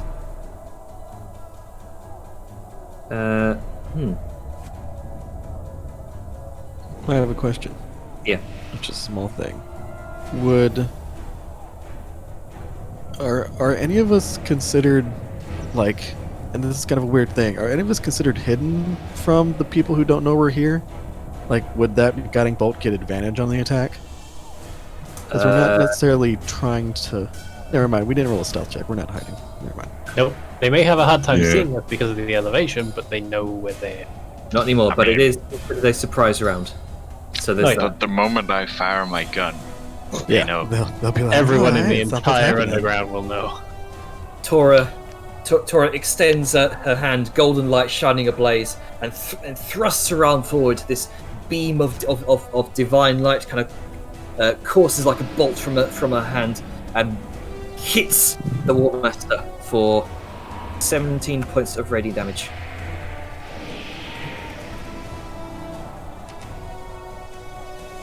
And before the end of her next turn, every attack against him has advantage. One attack, not every. Oh right, The next. yeah, the That next would be OP as shit. Sorry. That would be It would be great. I would That love would- it. that would be Sorry. fairy fire. Sorry, I misspoke. Next attack has advantage, so make it count. And she's gonna.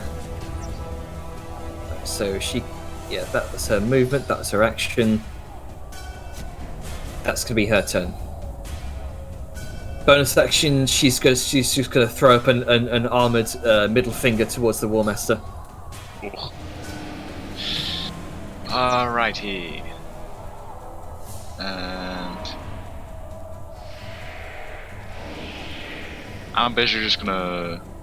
I'm gonna check something first.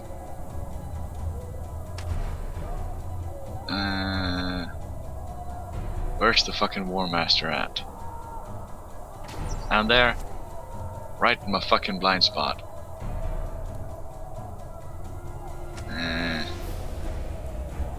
Just screw I around moved until you feel. from.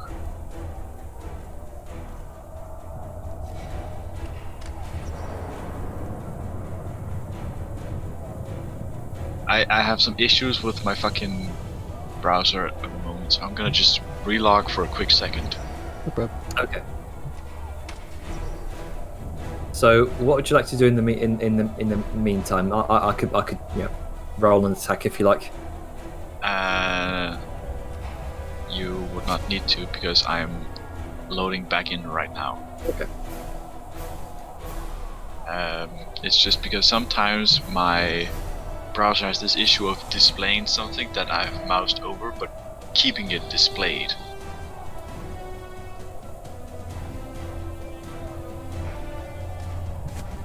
Alright. Now it's just loading in all your fucking tokens. Yep. I just need a clear line of view to the War Master, so I'm wondering if you could move me like 1 square to the right. Because that is still within 30 feet of my initial starting position. You can move around Tora and on the stairs. That would give you a line of sight. I'm just... It's hard to gauge where things go sometimes. Yeah, no worries. I mean,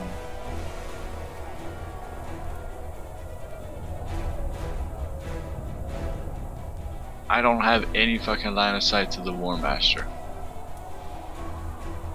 If you move around here, you would be able to. Okay. There you go. How far is there to him? That's gonna impact things. You can just. Oh, make a- he's just within There my you go. normal reach. So I'm gonna take a fucking shot With advantage, don't forget. with Mhm. advantage. And it is with Thundermonger. Okay, Do it up, girl. let's see what you roll. 24 hits.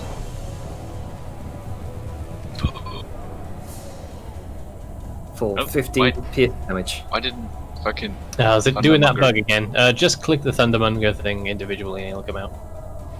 Don't know why it does that sometimes. I have it set as a global attack modifier now. Well, it should be a global damage modifier. Regardless, that is what I have. Regardless, I'm just gonna plunk in. If you just click the word, it'll come out. There you That go. also works. That very works. Oh, Damn. damn. So that is a total of. Why is it D8s? That's what my Thundermonger states. Oh, well, Thundermonger D8s, not D6s?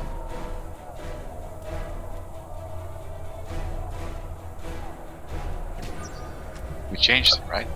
Yeah, didn't it work like sneak attack? Yeah, sneak attacks are D6s. That's why I'm asking. Fuck it, I'll roll d6s then. D6 was D6 or was it D8? Oh, that's It was D. the same. There we go. So 20 damage is still a hefty chunk of damage you've done. You That's watch still a total of 35. oh yes. You see Magical. seeing the pinpoint of light from Tora's guiding bolt. You take aim, and the divine light almost seems to guide your aim, and you hit true. This echoing, thunderous boom, just resonates throughout this great hall, and there is now a large crater in the War Master's pauldron, heavy bleeding.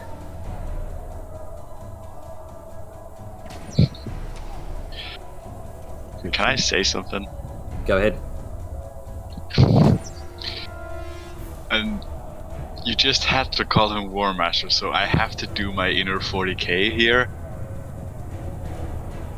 Go ahead. And so I was just gonna lightly turn to Tor and just go, death to the betrayer, right?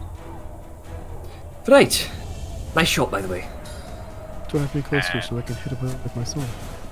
That is my turn, and you sadly have to, hit the button for me because it disappeared when I reloaded. Yep. Let's see. Ilara is going to make her way around. 5, 10, 15, 20, 25. She's not as fast as Tora. Make her way over here. Let's see. Who can she see? Or just about see the War Master. However, from that angle, the War Master would get half cover. She's going to.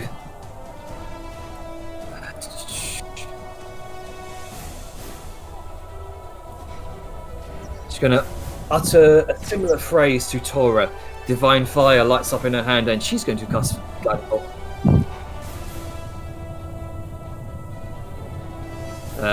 This will be first level.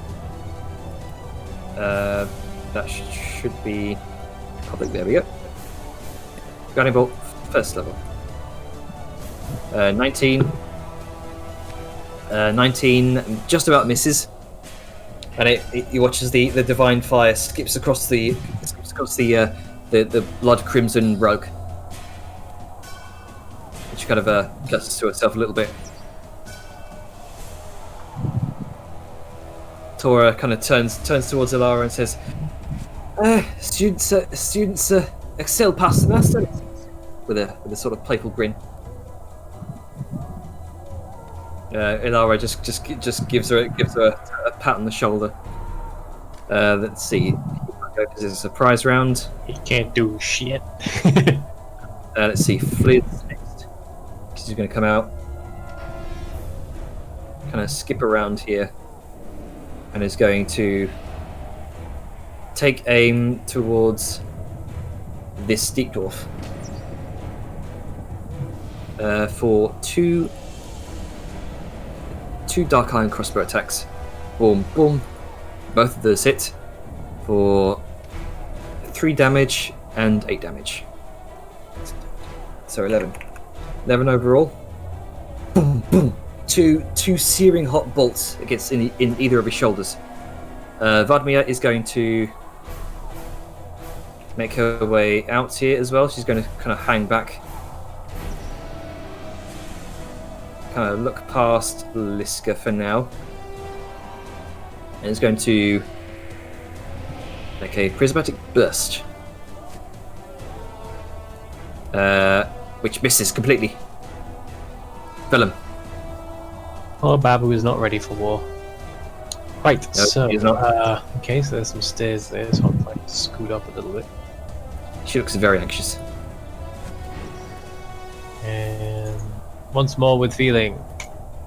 Opa. That is 13 to this bow boy. Ah, God. Sorry, go ahead. Is he still alive? 14. No. 13. Oh, 13. No, he is not. He is not alive. Hooray! Collapses in a heap with one final slash to his back. Ba-doop, ba-doop. Just enough movement. Get here, and there's my second. Opa! 16. Let's see. 16 does hit. It's 8 magical slashing, and that'll be me. All right. And the let's see. button won't work. There we go.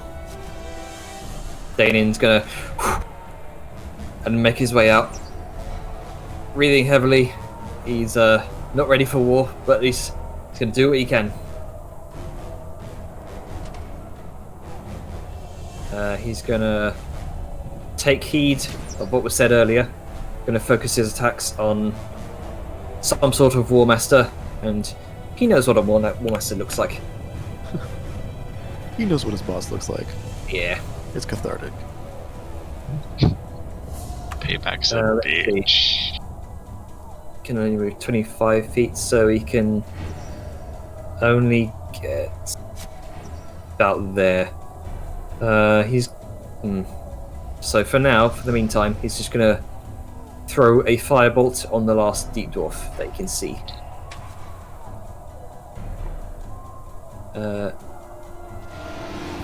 Which is... Oh boy, so much stuff open. There we go. Firebolt for 27, which hits. And that's just what needed to bring him to 0. It collapses in a smouldering heap. Grunker. Right. Let's see. Well, I mean, I guess I'm gonna attack this dude. Okay. Well, he's already dead. Oh, Dane's right. dead. Oh. Sorry, the API didn't update it. Oh, okay. Oh, jeez. One dead boy. There we go. Well, And I go guess be we'll- angry at other things. I guess we're gonna go and get the fucking war boss done. Hello. Bonjour. Hey. Bonjour, fuckboy. Je mange le feu. Throw a hand axe at Mr. Warmaster, dude. Your Wildman's axe or hand axe? I don't have a hand axe. It's a wild man spinning a hand axe. Yeah. Okay. That's just, Wild man spinning. Oh shit! yeah. Oh damn. Fucking declared death. Yeah. 28 hits, 18 misses. 18 misses. Okay. 18 misses. He's an armored You know, I boy. get fucked. So that's 16 damage to him. Okay. And then I'm gonna use Aren't the you bounce raging? to hit. Yeah. Oh wait, is the rage damage only on melee? No, it works on this one as well. It's 1 plus 6. Gotcha. It's 1d6 plus 2 plus 3 plus 2. Yeah, Oh, 2 plus okay. 2 is Cool. the Sorry, just the way that it was writing it was weird. yeah, Really? it's weird, but it works. And the bounce is gonna hit the Dark Priest. That's 22 on the Dark Priest. 22 hits. Yeah, 8 damage to Dark Priest and 16 to him. And that's my move. Okay then. Let's see. As a reaction to... No. It's not a reaction, my bad. Let's see. Stone Guard Immediately, all of them begin to swell in size. The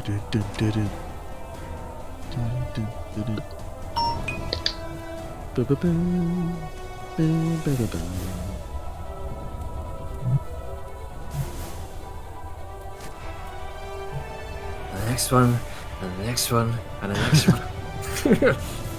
You did it to yourself, Janet. Yep. And they are all also concentrating. So I'm going to do that. Jeez. 1 sec. There we go. Everyone is concentrating. Yeah, got to concentrate on the enlarge. Let's see. A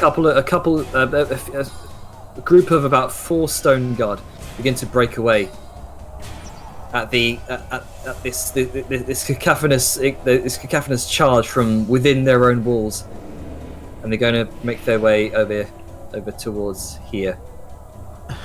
Congratulations on getting large before going up the 10-foot stairs. They'll have to go single file now. They will. If they can even do that, because the stairs are too small for their feet.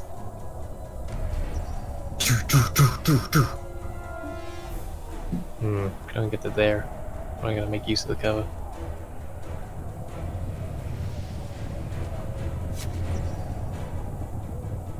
Actually, you know what? No, they're going to turn around, and they're going to. Hang on. You're gonna leave combat so you don't have to deal with them anymore. They're gonna give up. I'm gonna say, fuck this, we're going outside to fight the bugs. Fuck this shit, I'm out.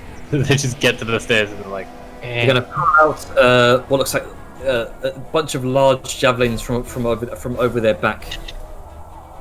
Wait, no, they already enlarged. Fuck. God damn it! There's a lot going on. Doesn't I'm gonna large. make a recommendation, Jenner. I know it's like 10 minutes early, but it might sort of help you to get your head together before the next session, so you know everything that's gonna be happening, because it's very intricate by the look of it. Yeah, we'll go one more round. Yeah, okay. Dark Priest is going to just look towards you, Grunker, and is going to. It's going to Going to.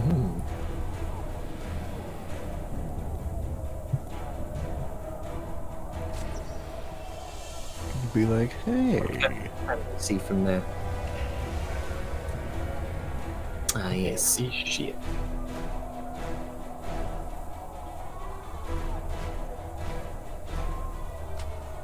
Let's see.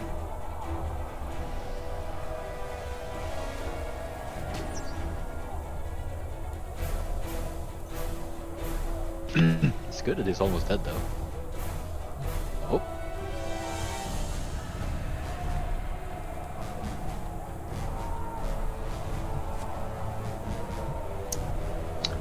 Does he We have are line in of sight? Fireball fucking Central.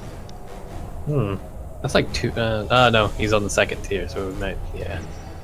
I was about to say, if he was on the bottom floor, that would have been a problem, but he's like here, so it's only like 2 tiers up. I would like. Let's see. Sao Yun. Sorry. Sao Yun. Liska. This would also be Tora. Ilara. And Danin. And. Fliz. Make wisdom saving throws. Oh, wisdom saves. Okay. Sorry, no. It's What spell is it? Ping this about me or something. yeah. Wisdom saving throws. Okay. Oh joy. Random question: are these tiers like 10 foot high each, or is it like 20 feet high? The first tier where Sao Yun and the rest of them are is about 5 feet. The next one is about 10 feet, and an additional 10 feet down. Okay, so 10 down. there on this. Here.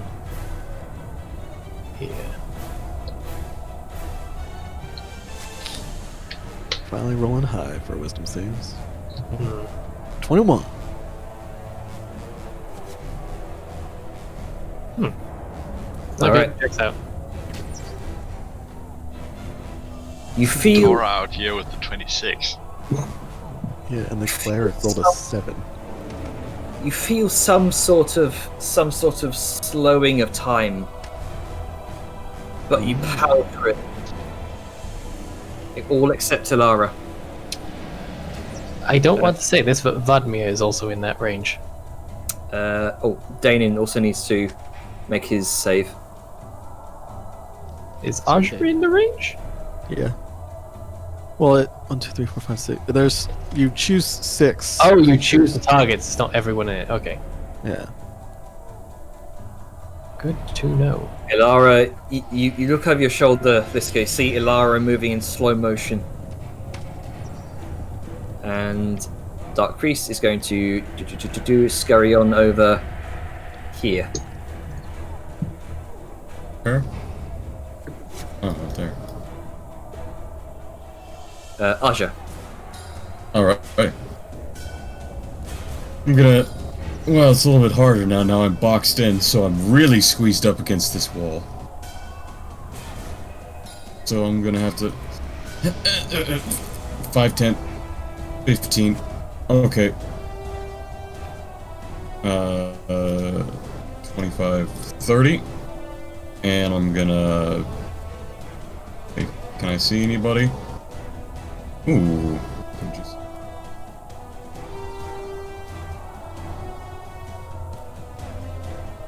Oh, get booty blasted. Can you not see the War Master? Nope. Oh. I see Deep Dwarf something over here. I can see the nameplate. I have no line of sight to that token. I can see this guy. It's a bit dark, but he's within my range, and I can actually see him. This pillar is interrupting me. Yeah. You see a kind of cloaked shape in the darkness. So I'm going to shoot at that guy. Eat shit, Dark Priest. Just shoot that guy. Just shoot that guy. Keep holy fire! 13 misses, 25 hits though. Oof. Alright. Well, have a sick 11 radiant damage. Not Nice. my best. I literally rolled a 3 on that one. Impacts the side of his shoulder, and he kind of spins around for a moment before readjusting himself. Do it. Aha! Any concentration? Oh, good point. Let me just. Oh god. See that You have 10 to roll or... concentration for each hit. Oh. Success. Natural 20 will do Oh, that. wow. Nice. Alright. I'll do it. Get back behind this pillar, and that's what I can do. Liska. Loop. Yeah. The drop here is about 20 feet down. I'm not jumping in the middle of that shit. Okay. I'm Checking it. invulnerable, not stupid. those Just like- those motherfuckers can go up these tiny ass steps towards us. Fuck that shit. But He can't hit you she anyway. will. Let's see. I need to do some quick measurements if people aren't moving things. Okay. But because there's a bunch of casters and bullshit, 25, and then fuck it. Let's just gonna move another 25 for dash, and that's her turn. Okay. Let's see. Tora is going to.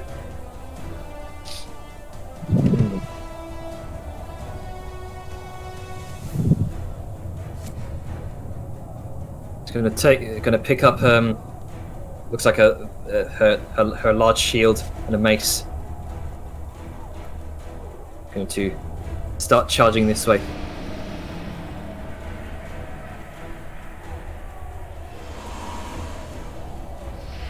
And for 30, 60 with a dash.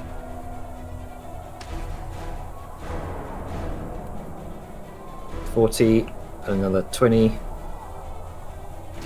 She can get to about there. Damn, she's speed. Yeah, she's 30 feet. Let's see.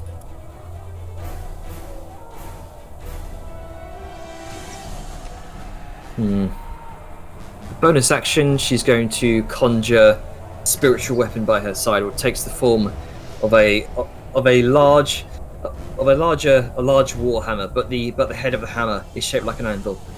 I believe you can cast it anywhere within the 30 feet range. Yep. Doesn't have to be next to her. You can do it next to the Actually, enemy. 60 feet range. Oh, even better. She can cast it right next to the War Master if she wants. Yeah, and where's Torchy? We'll just placeholder that for now. Yeah, Torchy. Torchy. Torchy gonna fuck him Oh up. god. Yeah, he gave light wherever he went. You should be able to make an attack against him. Yep. Let's see.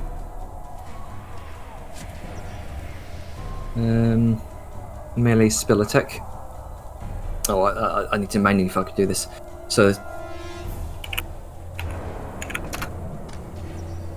18, that misses. Just glides past. The Warmaster brings up his own large warhammer and deflects it. Yep. Never mind. You're good. Oh, okay. Let's see. Sayun, you're up next. Alright.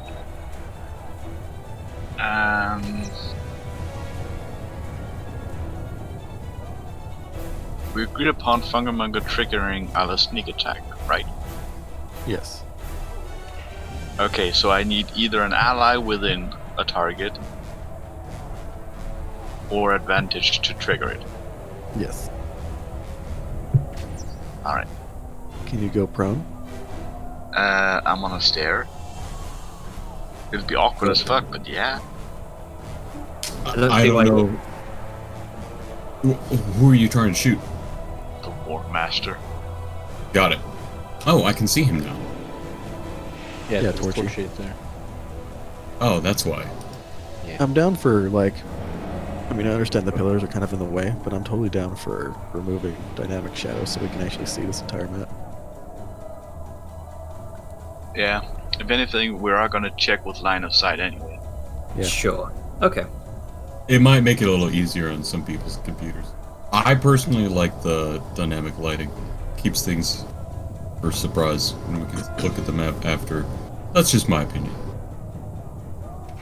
I agree, but again, combat tends to lag a bit when we get Oh. a bit murder yeah. happy with tokens and lighting and So, Sayun, what you doing? I am going to go prone first and foremost. If my fucking, I think. Did you change the shadows? Yep, it should be all visible now. My page just stopped responding. Mine too, but it seems fine now. I'm gonna reload for a moment.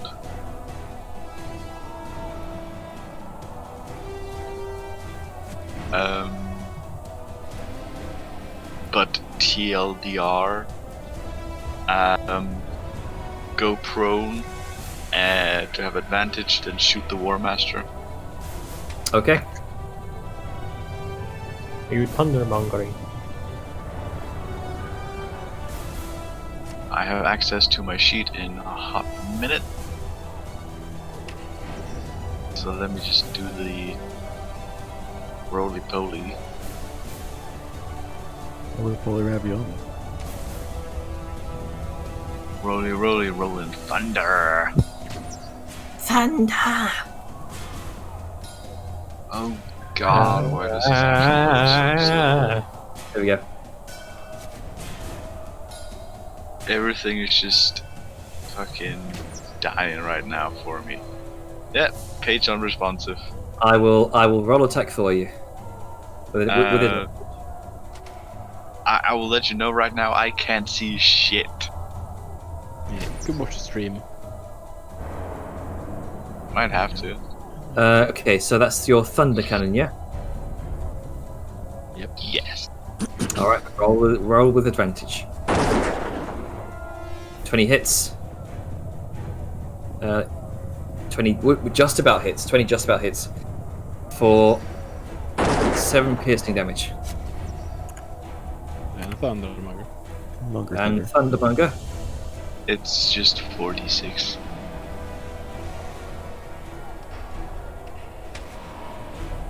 For 15. Total God 22. damn. Every single time I try and load into roll 20 now, it just won't.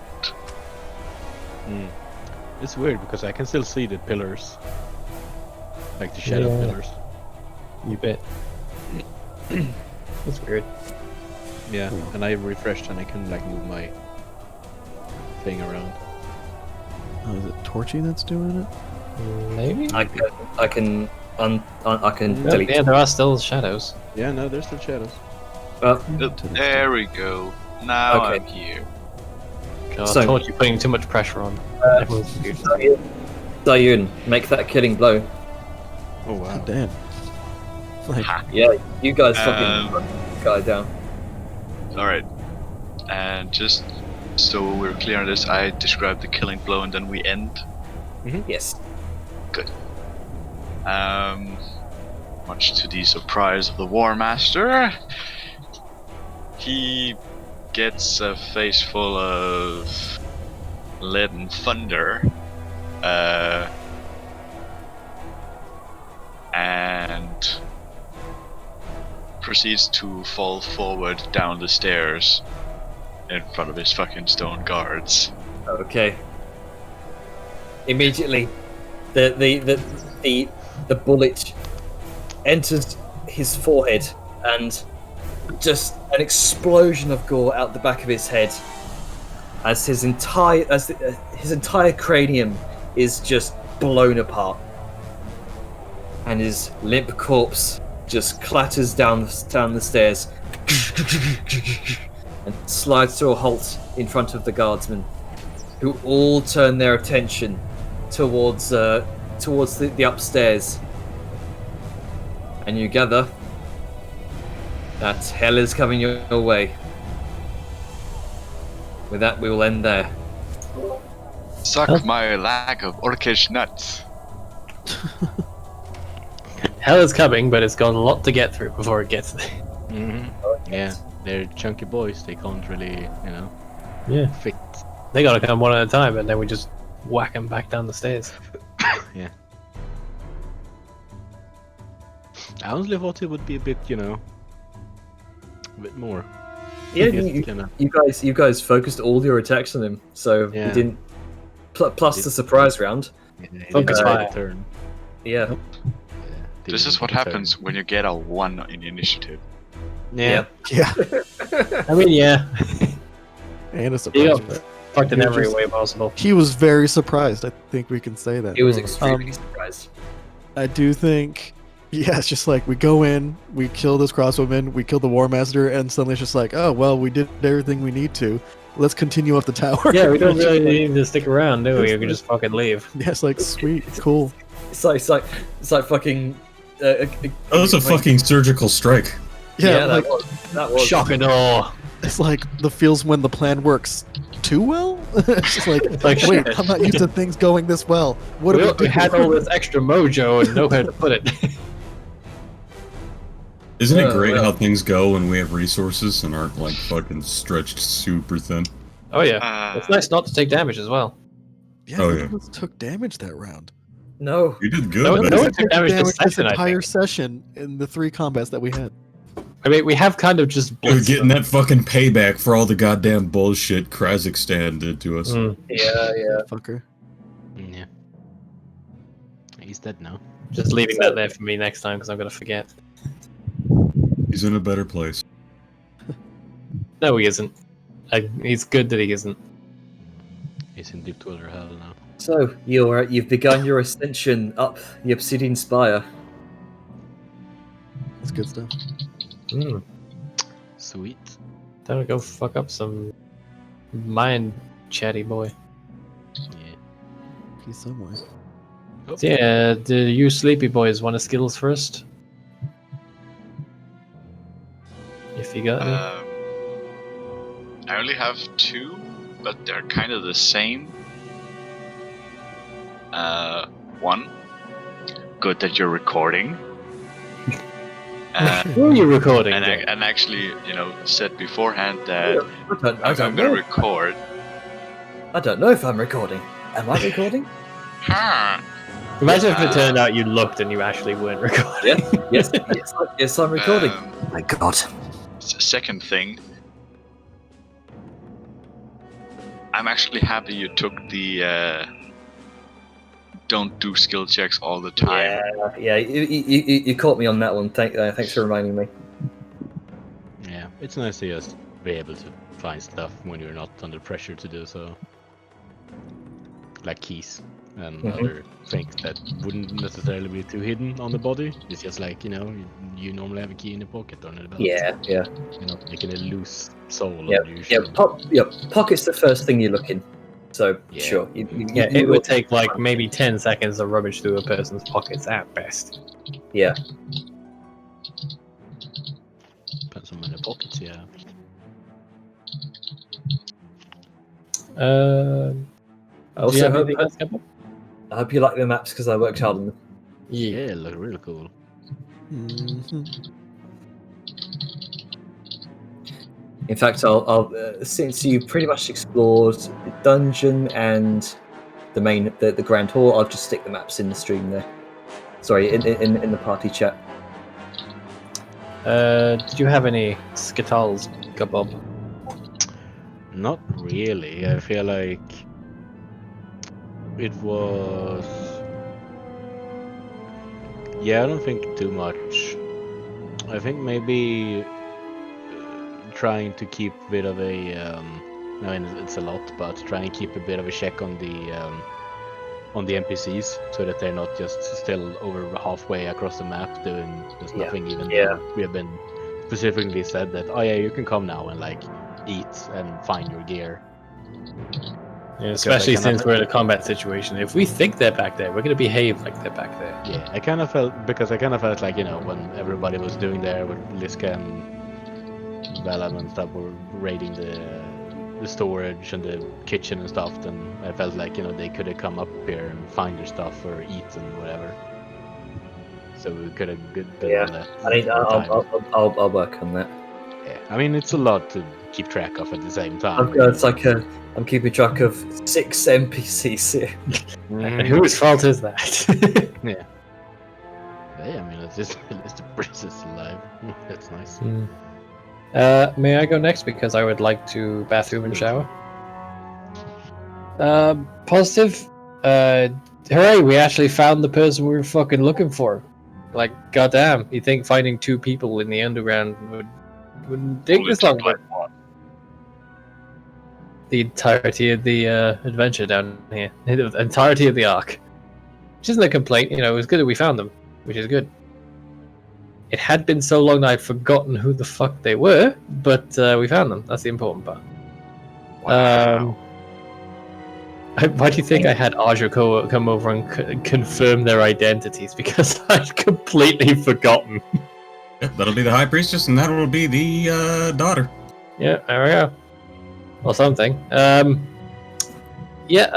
positive. It's good that you've got doing spells intermittent with melee and range boys, which is neat. Only negatives I could scrounge up is you didn't do it as much this time, but you almost dipped into it. Try not to have too much NPCs talking to each other, because then it's like it's cutting the players out of conversations. I mean, if you want them to just be talking, be like, oh, they're just catching up, chatting, and discussing over there. If people want to eavesdrop, they can. But it's like it's sort of just like they're doing their thing, we're doing ours. Because if you're not careful, it is a slippery slope. I've had a point where DM was having half an hour's worth of 2 NPCs talking to each other. Obviously, I don't expect it to get that bad, but it can be a slippery slope. It's something else. No, I was going to say that the enemies were a bit too easy to kill, but I'm not going to complain about that because that is just, asking you to ramp up their fucking power all of a sudden, and then next thing you know, it's Kazakhstan all over again.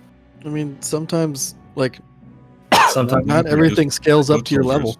I mean, fair. Mooks are a thing. Mooks are mooks. Yep.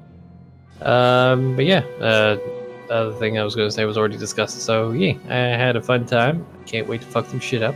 Don't know how I crit twice in a row, but I'm sure it's gonna backfire on me at some point. I mean, it did when you rolled that nat 1, the next one. I feel like there's more coming, and that's what's making me paranoid.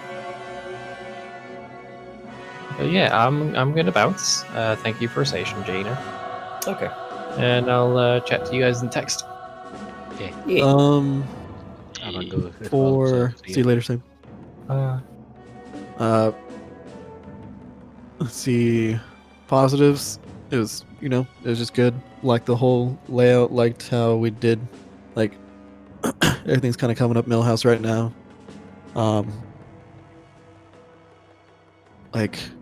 Yeah, it was good, immersive, fun maps. Yay for small maps. I'm glad you're not doing that to yourself anymore. Yeah, I'm not learning my lesson. Let's see. The only kind of small negative things, and again, small, is like I'm down for. What was I gonna fucking say? Oh yeah, like small things, like you come up to the door, and the door is locked. It's like, okay, well, cool. We use a key, and like, okay, the door's open, and then like 15 minutes later, you come up to a door. It's locked. It's like, okay, we use the key. Okay, the door is open, and it's just like at some point in time, you can just kind of gloss it. Like you come, like you might as not even mention that the doors are locked because we're gonna, like, if we have a key, we're gonna try a key, and if it works, then cool. Like that, it's just a small, tiny thing of just like you could have been up, like you come up to the door and it's locked, but luckily one of the keys you found earlier fits, and you open the door and this is what you see. Like you can just kind of gloss over. It's just a small timekeeping sort of thing, like to not break the flow and momentum. That's basically it. Okay. I think, and like earlier I said it, but it's such, like I'm on the fence about it. Like I'm very back and forth about it because like sometimes, like me personally, I'm a fan of, I like being able to see like the whole map. Like if you were sitting at a table and it was like you can look top down on the minis and you can see everything, and that's cool. And like you can check to see like, oh, that pillar's in the way, do you have line of sight, or like things of that nature. But like I don't know, like sometimes like the optical illusion of the shadow pillars make it seem like, I don't know, it's just weird. But like I'm a fan of just having no shadows and just being able to figure out like what it is. But again, sometimes I'm not. Like I don't know, it's weird. So take that with a grain of salt. Like I understand, because I got used to you see everything, or before there's all the premium features way back in like 2012 or something when I was playing.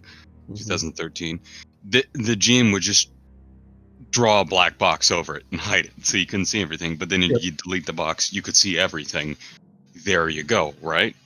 So you didn't have to deal with shadows and everything, and things could be systematically revealed as you're there, right?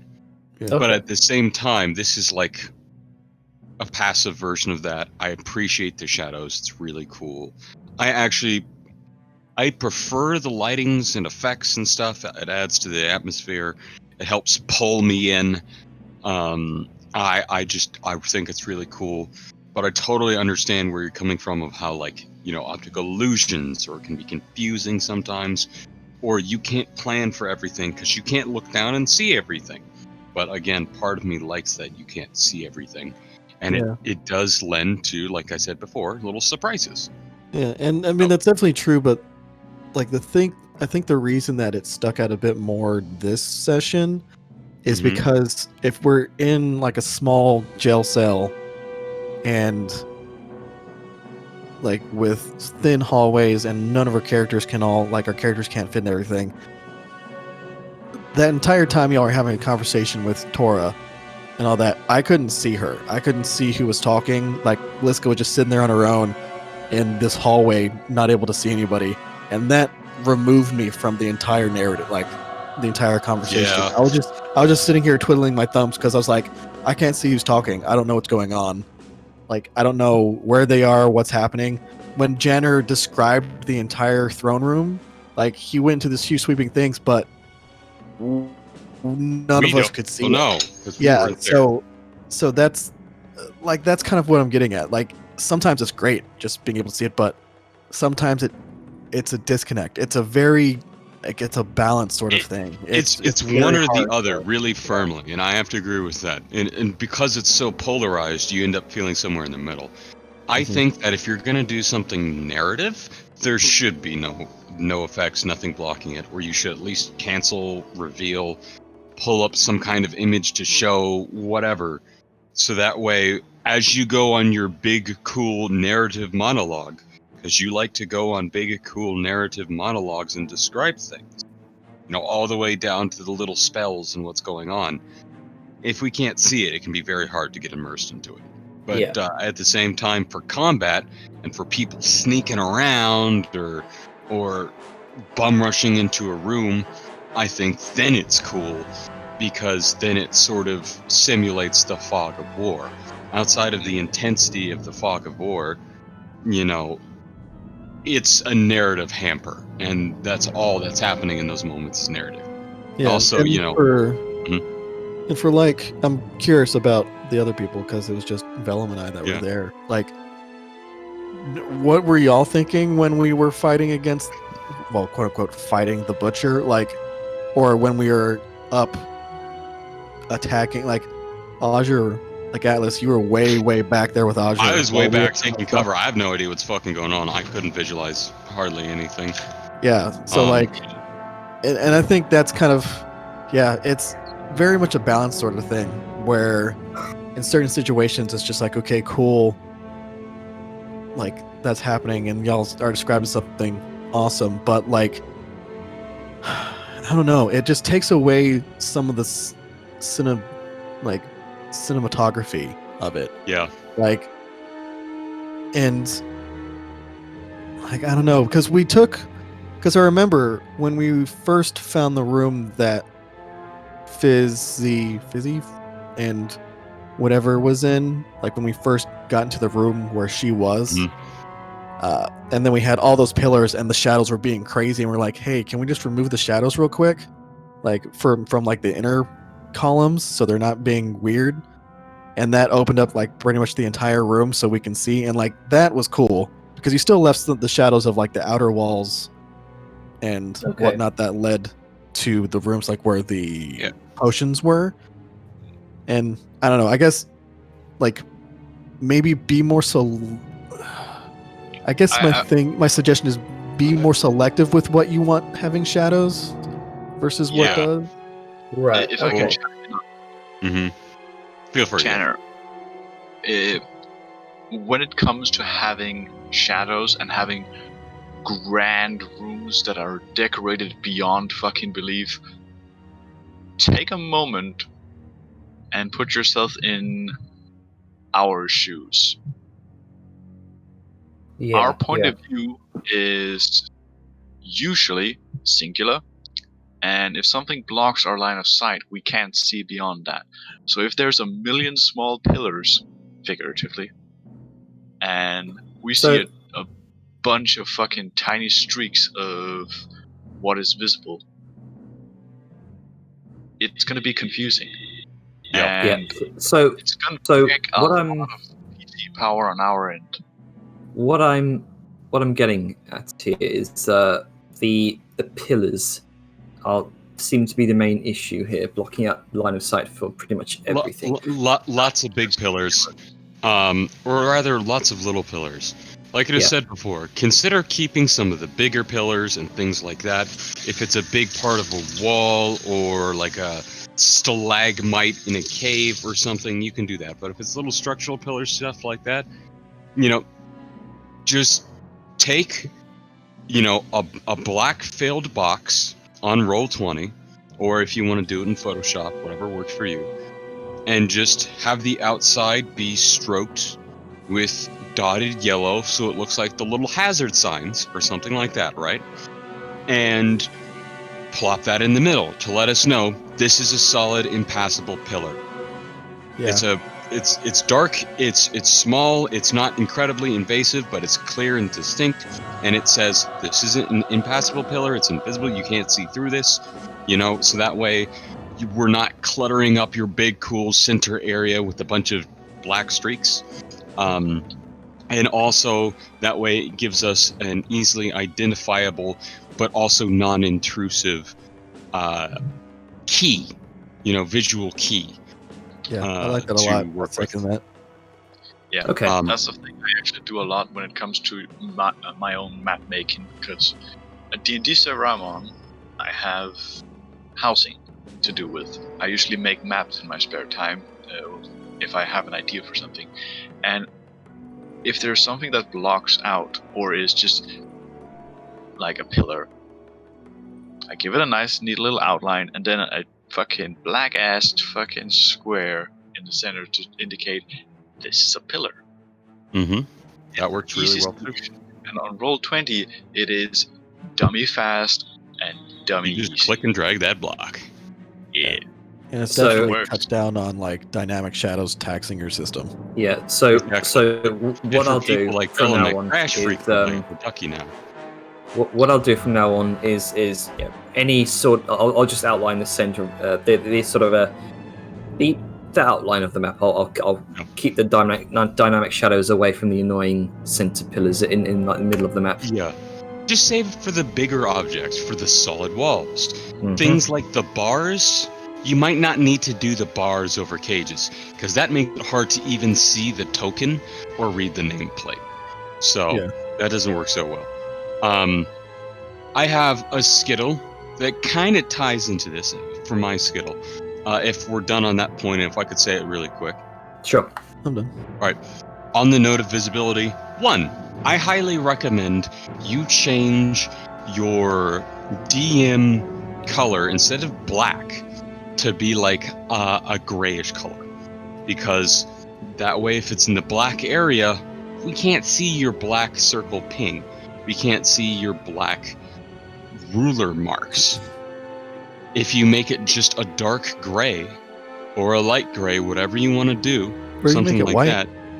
Yeah, white is the other one that works really well. Most GMs I know end up going with white because it's high contrast, high visibility. Most players don't use it, and it'll show up really easy, even on bright surfaces. And your pings because- will be visible even if you're pinging something that others can't see. And Okay. that is the second thing. You need to, while pings are important, you need to be careful of your pingings that force players' views into that area. Because if I'm in the middle of moving and I'm clicking and holding my guy and moving him, now I've just drug him behind a wall and I can't get him back.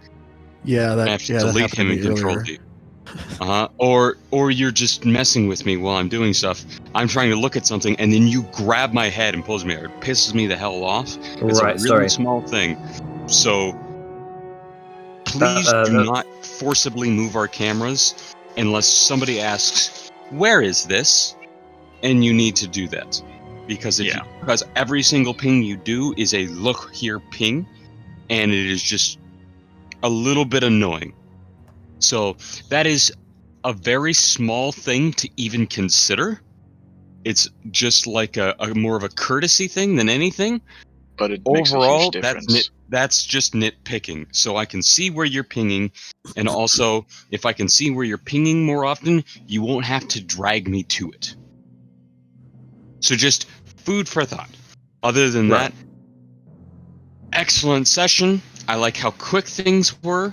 The DM PCs, the NPCs, whatever, they talked to each other for a time, not a really long time, but they talked to each other for a time, but it was very important, and it was tense and interesting, so it wasn't just, going back and forth tavern talk and boring pulling us out. So totally justifiable, cool. You did absolutely just awesome, I think, in how you handled interactions with, the NPCs and combat. I like that everything isn't insanely fucking powerful and scaled up to meet us, because not everything needs to be that kind of encounter. Yep. It's nice to face the non-combat trained torturers and little acolytes that aren't there to be fighters and instead are literally bookworms and, castle civil service guys. We should be able to kick the shit out of them. And then when it comes to the actual warlords and the big knights and stuff, then they're a challenge, and they're a challenge appropriate for what they're supposed to be compared to how badass we are or are not. So, really good job. And as Avon said with other stuff before, that really helps keep the pacing and momentum. And you're doing really good with that, and I really want to lay on that positive cheese on these critique sandwiches, because, these are all small nitpicks. These are all small things. This isn't right, I gotta fix that, I'm doing bad. It's just I guess it could be better if you did this sort of things, because We are It's literally like- just picking at small, minor things like it's the quality of life micro improvements. it's the microaggression shit or whatever. It's it's so much of a non-issue that you have to actively start looking for these things, because we're just putting on another layer of polish at this point. Yeah. Because you're already doing great. Okay. And I really, really want to stress that.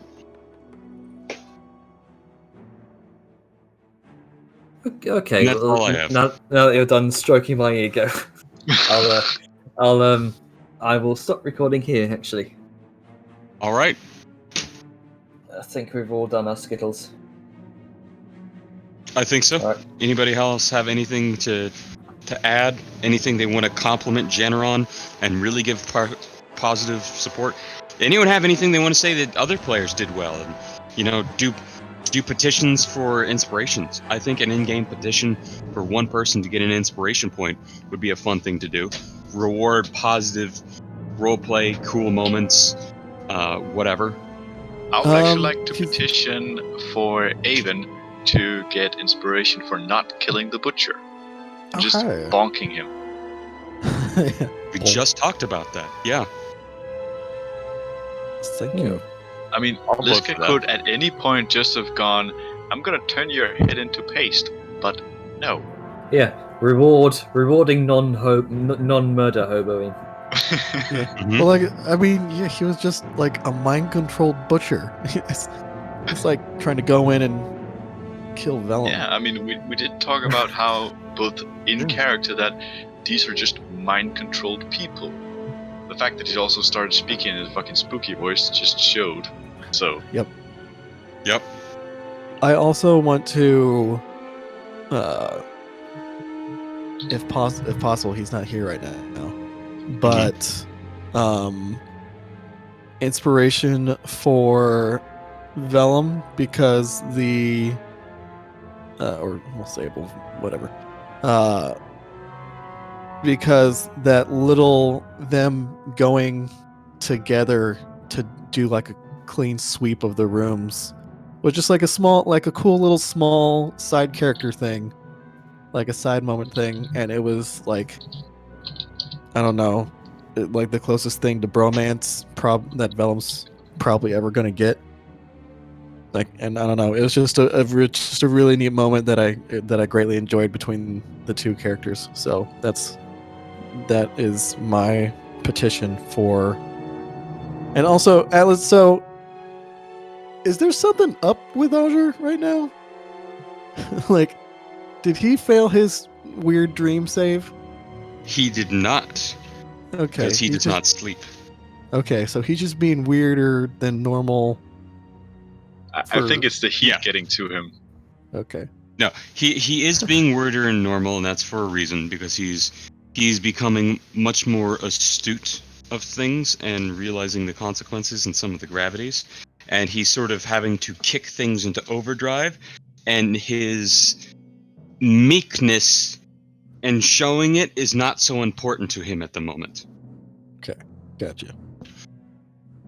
He's half acting it. He's phoning in. Gotcha. Are we seeing the true True Asha? Roger? Yeah, you're starting to see some of that, because he does not feel the need right now that is so important that he acts more kind and nicely, and right now he's trying to get important war information because this is sort of the final crunch. You're So, yes, he's deliberately acting different because that is a different facet of his character. I'm glad you noticed. Yeah, it was hard not to. I But, was thinking about commenting on it, but I was just like, it's Asher. He's weird and he's a warlock. He never Well, sleeps. so What else is weird? before we get into this, I'm gonna stop recording. Okay. Nipple biscuits. 3, 2, 1.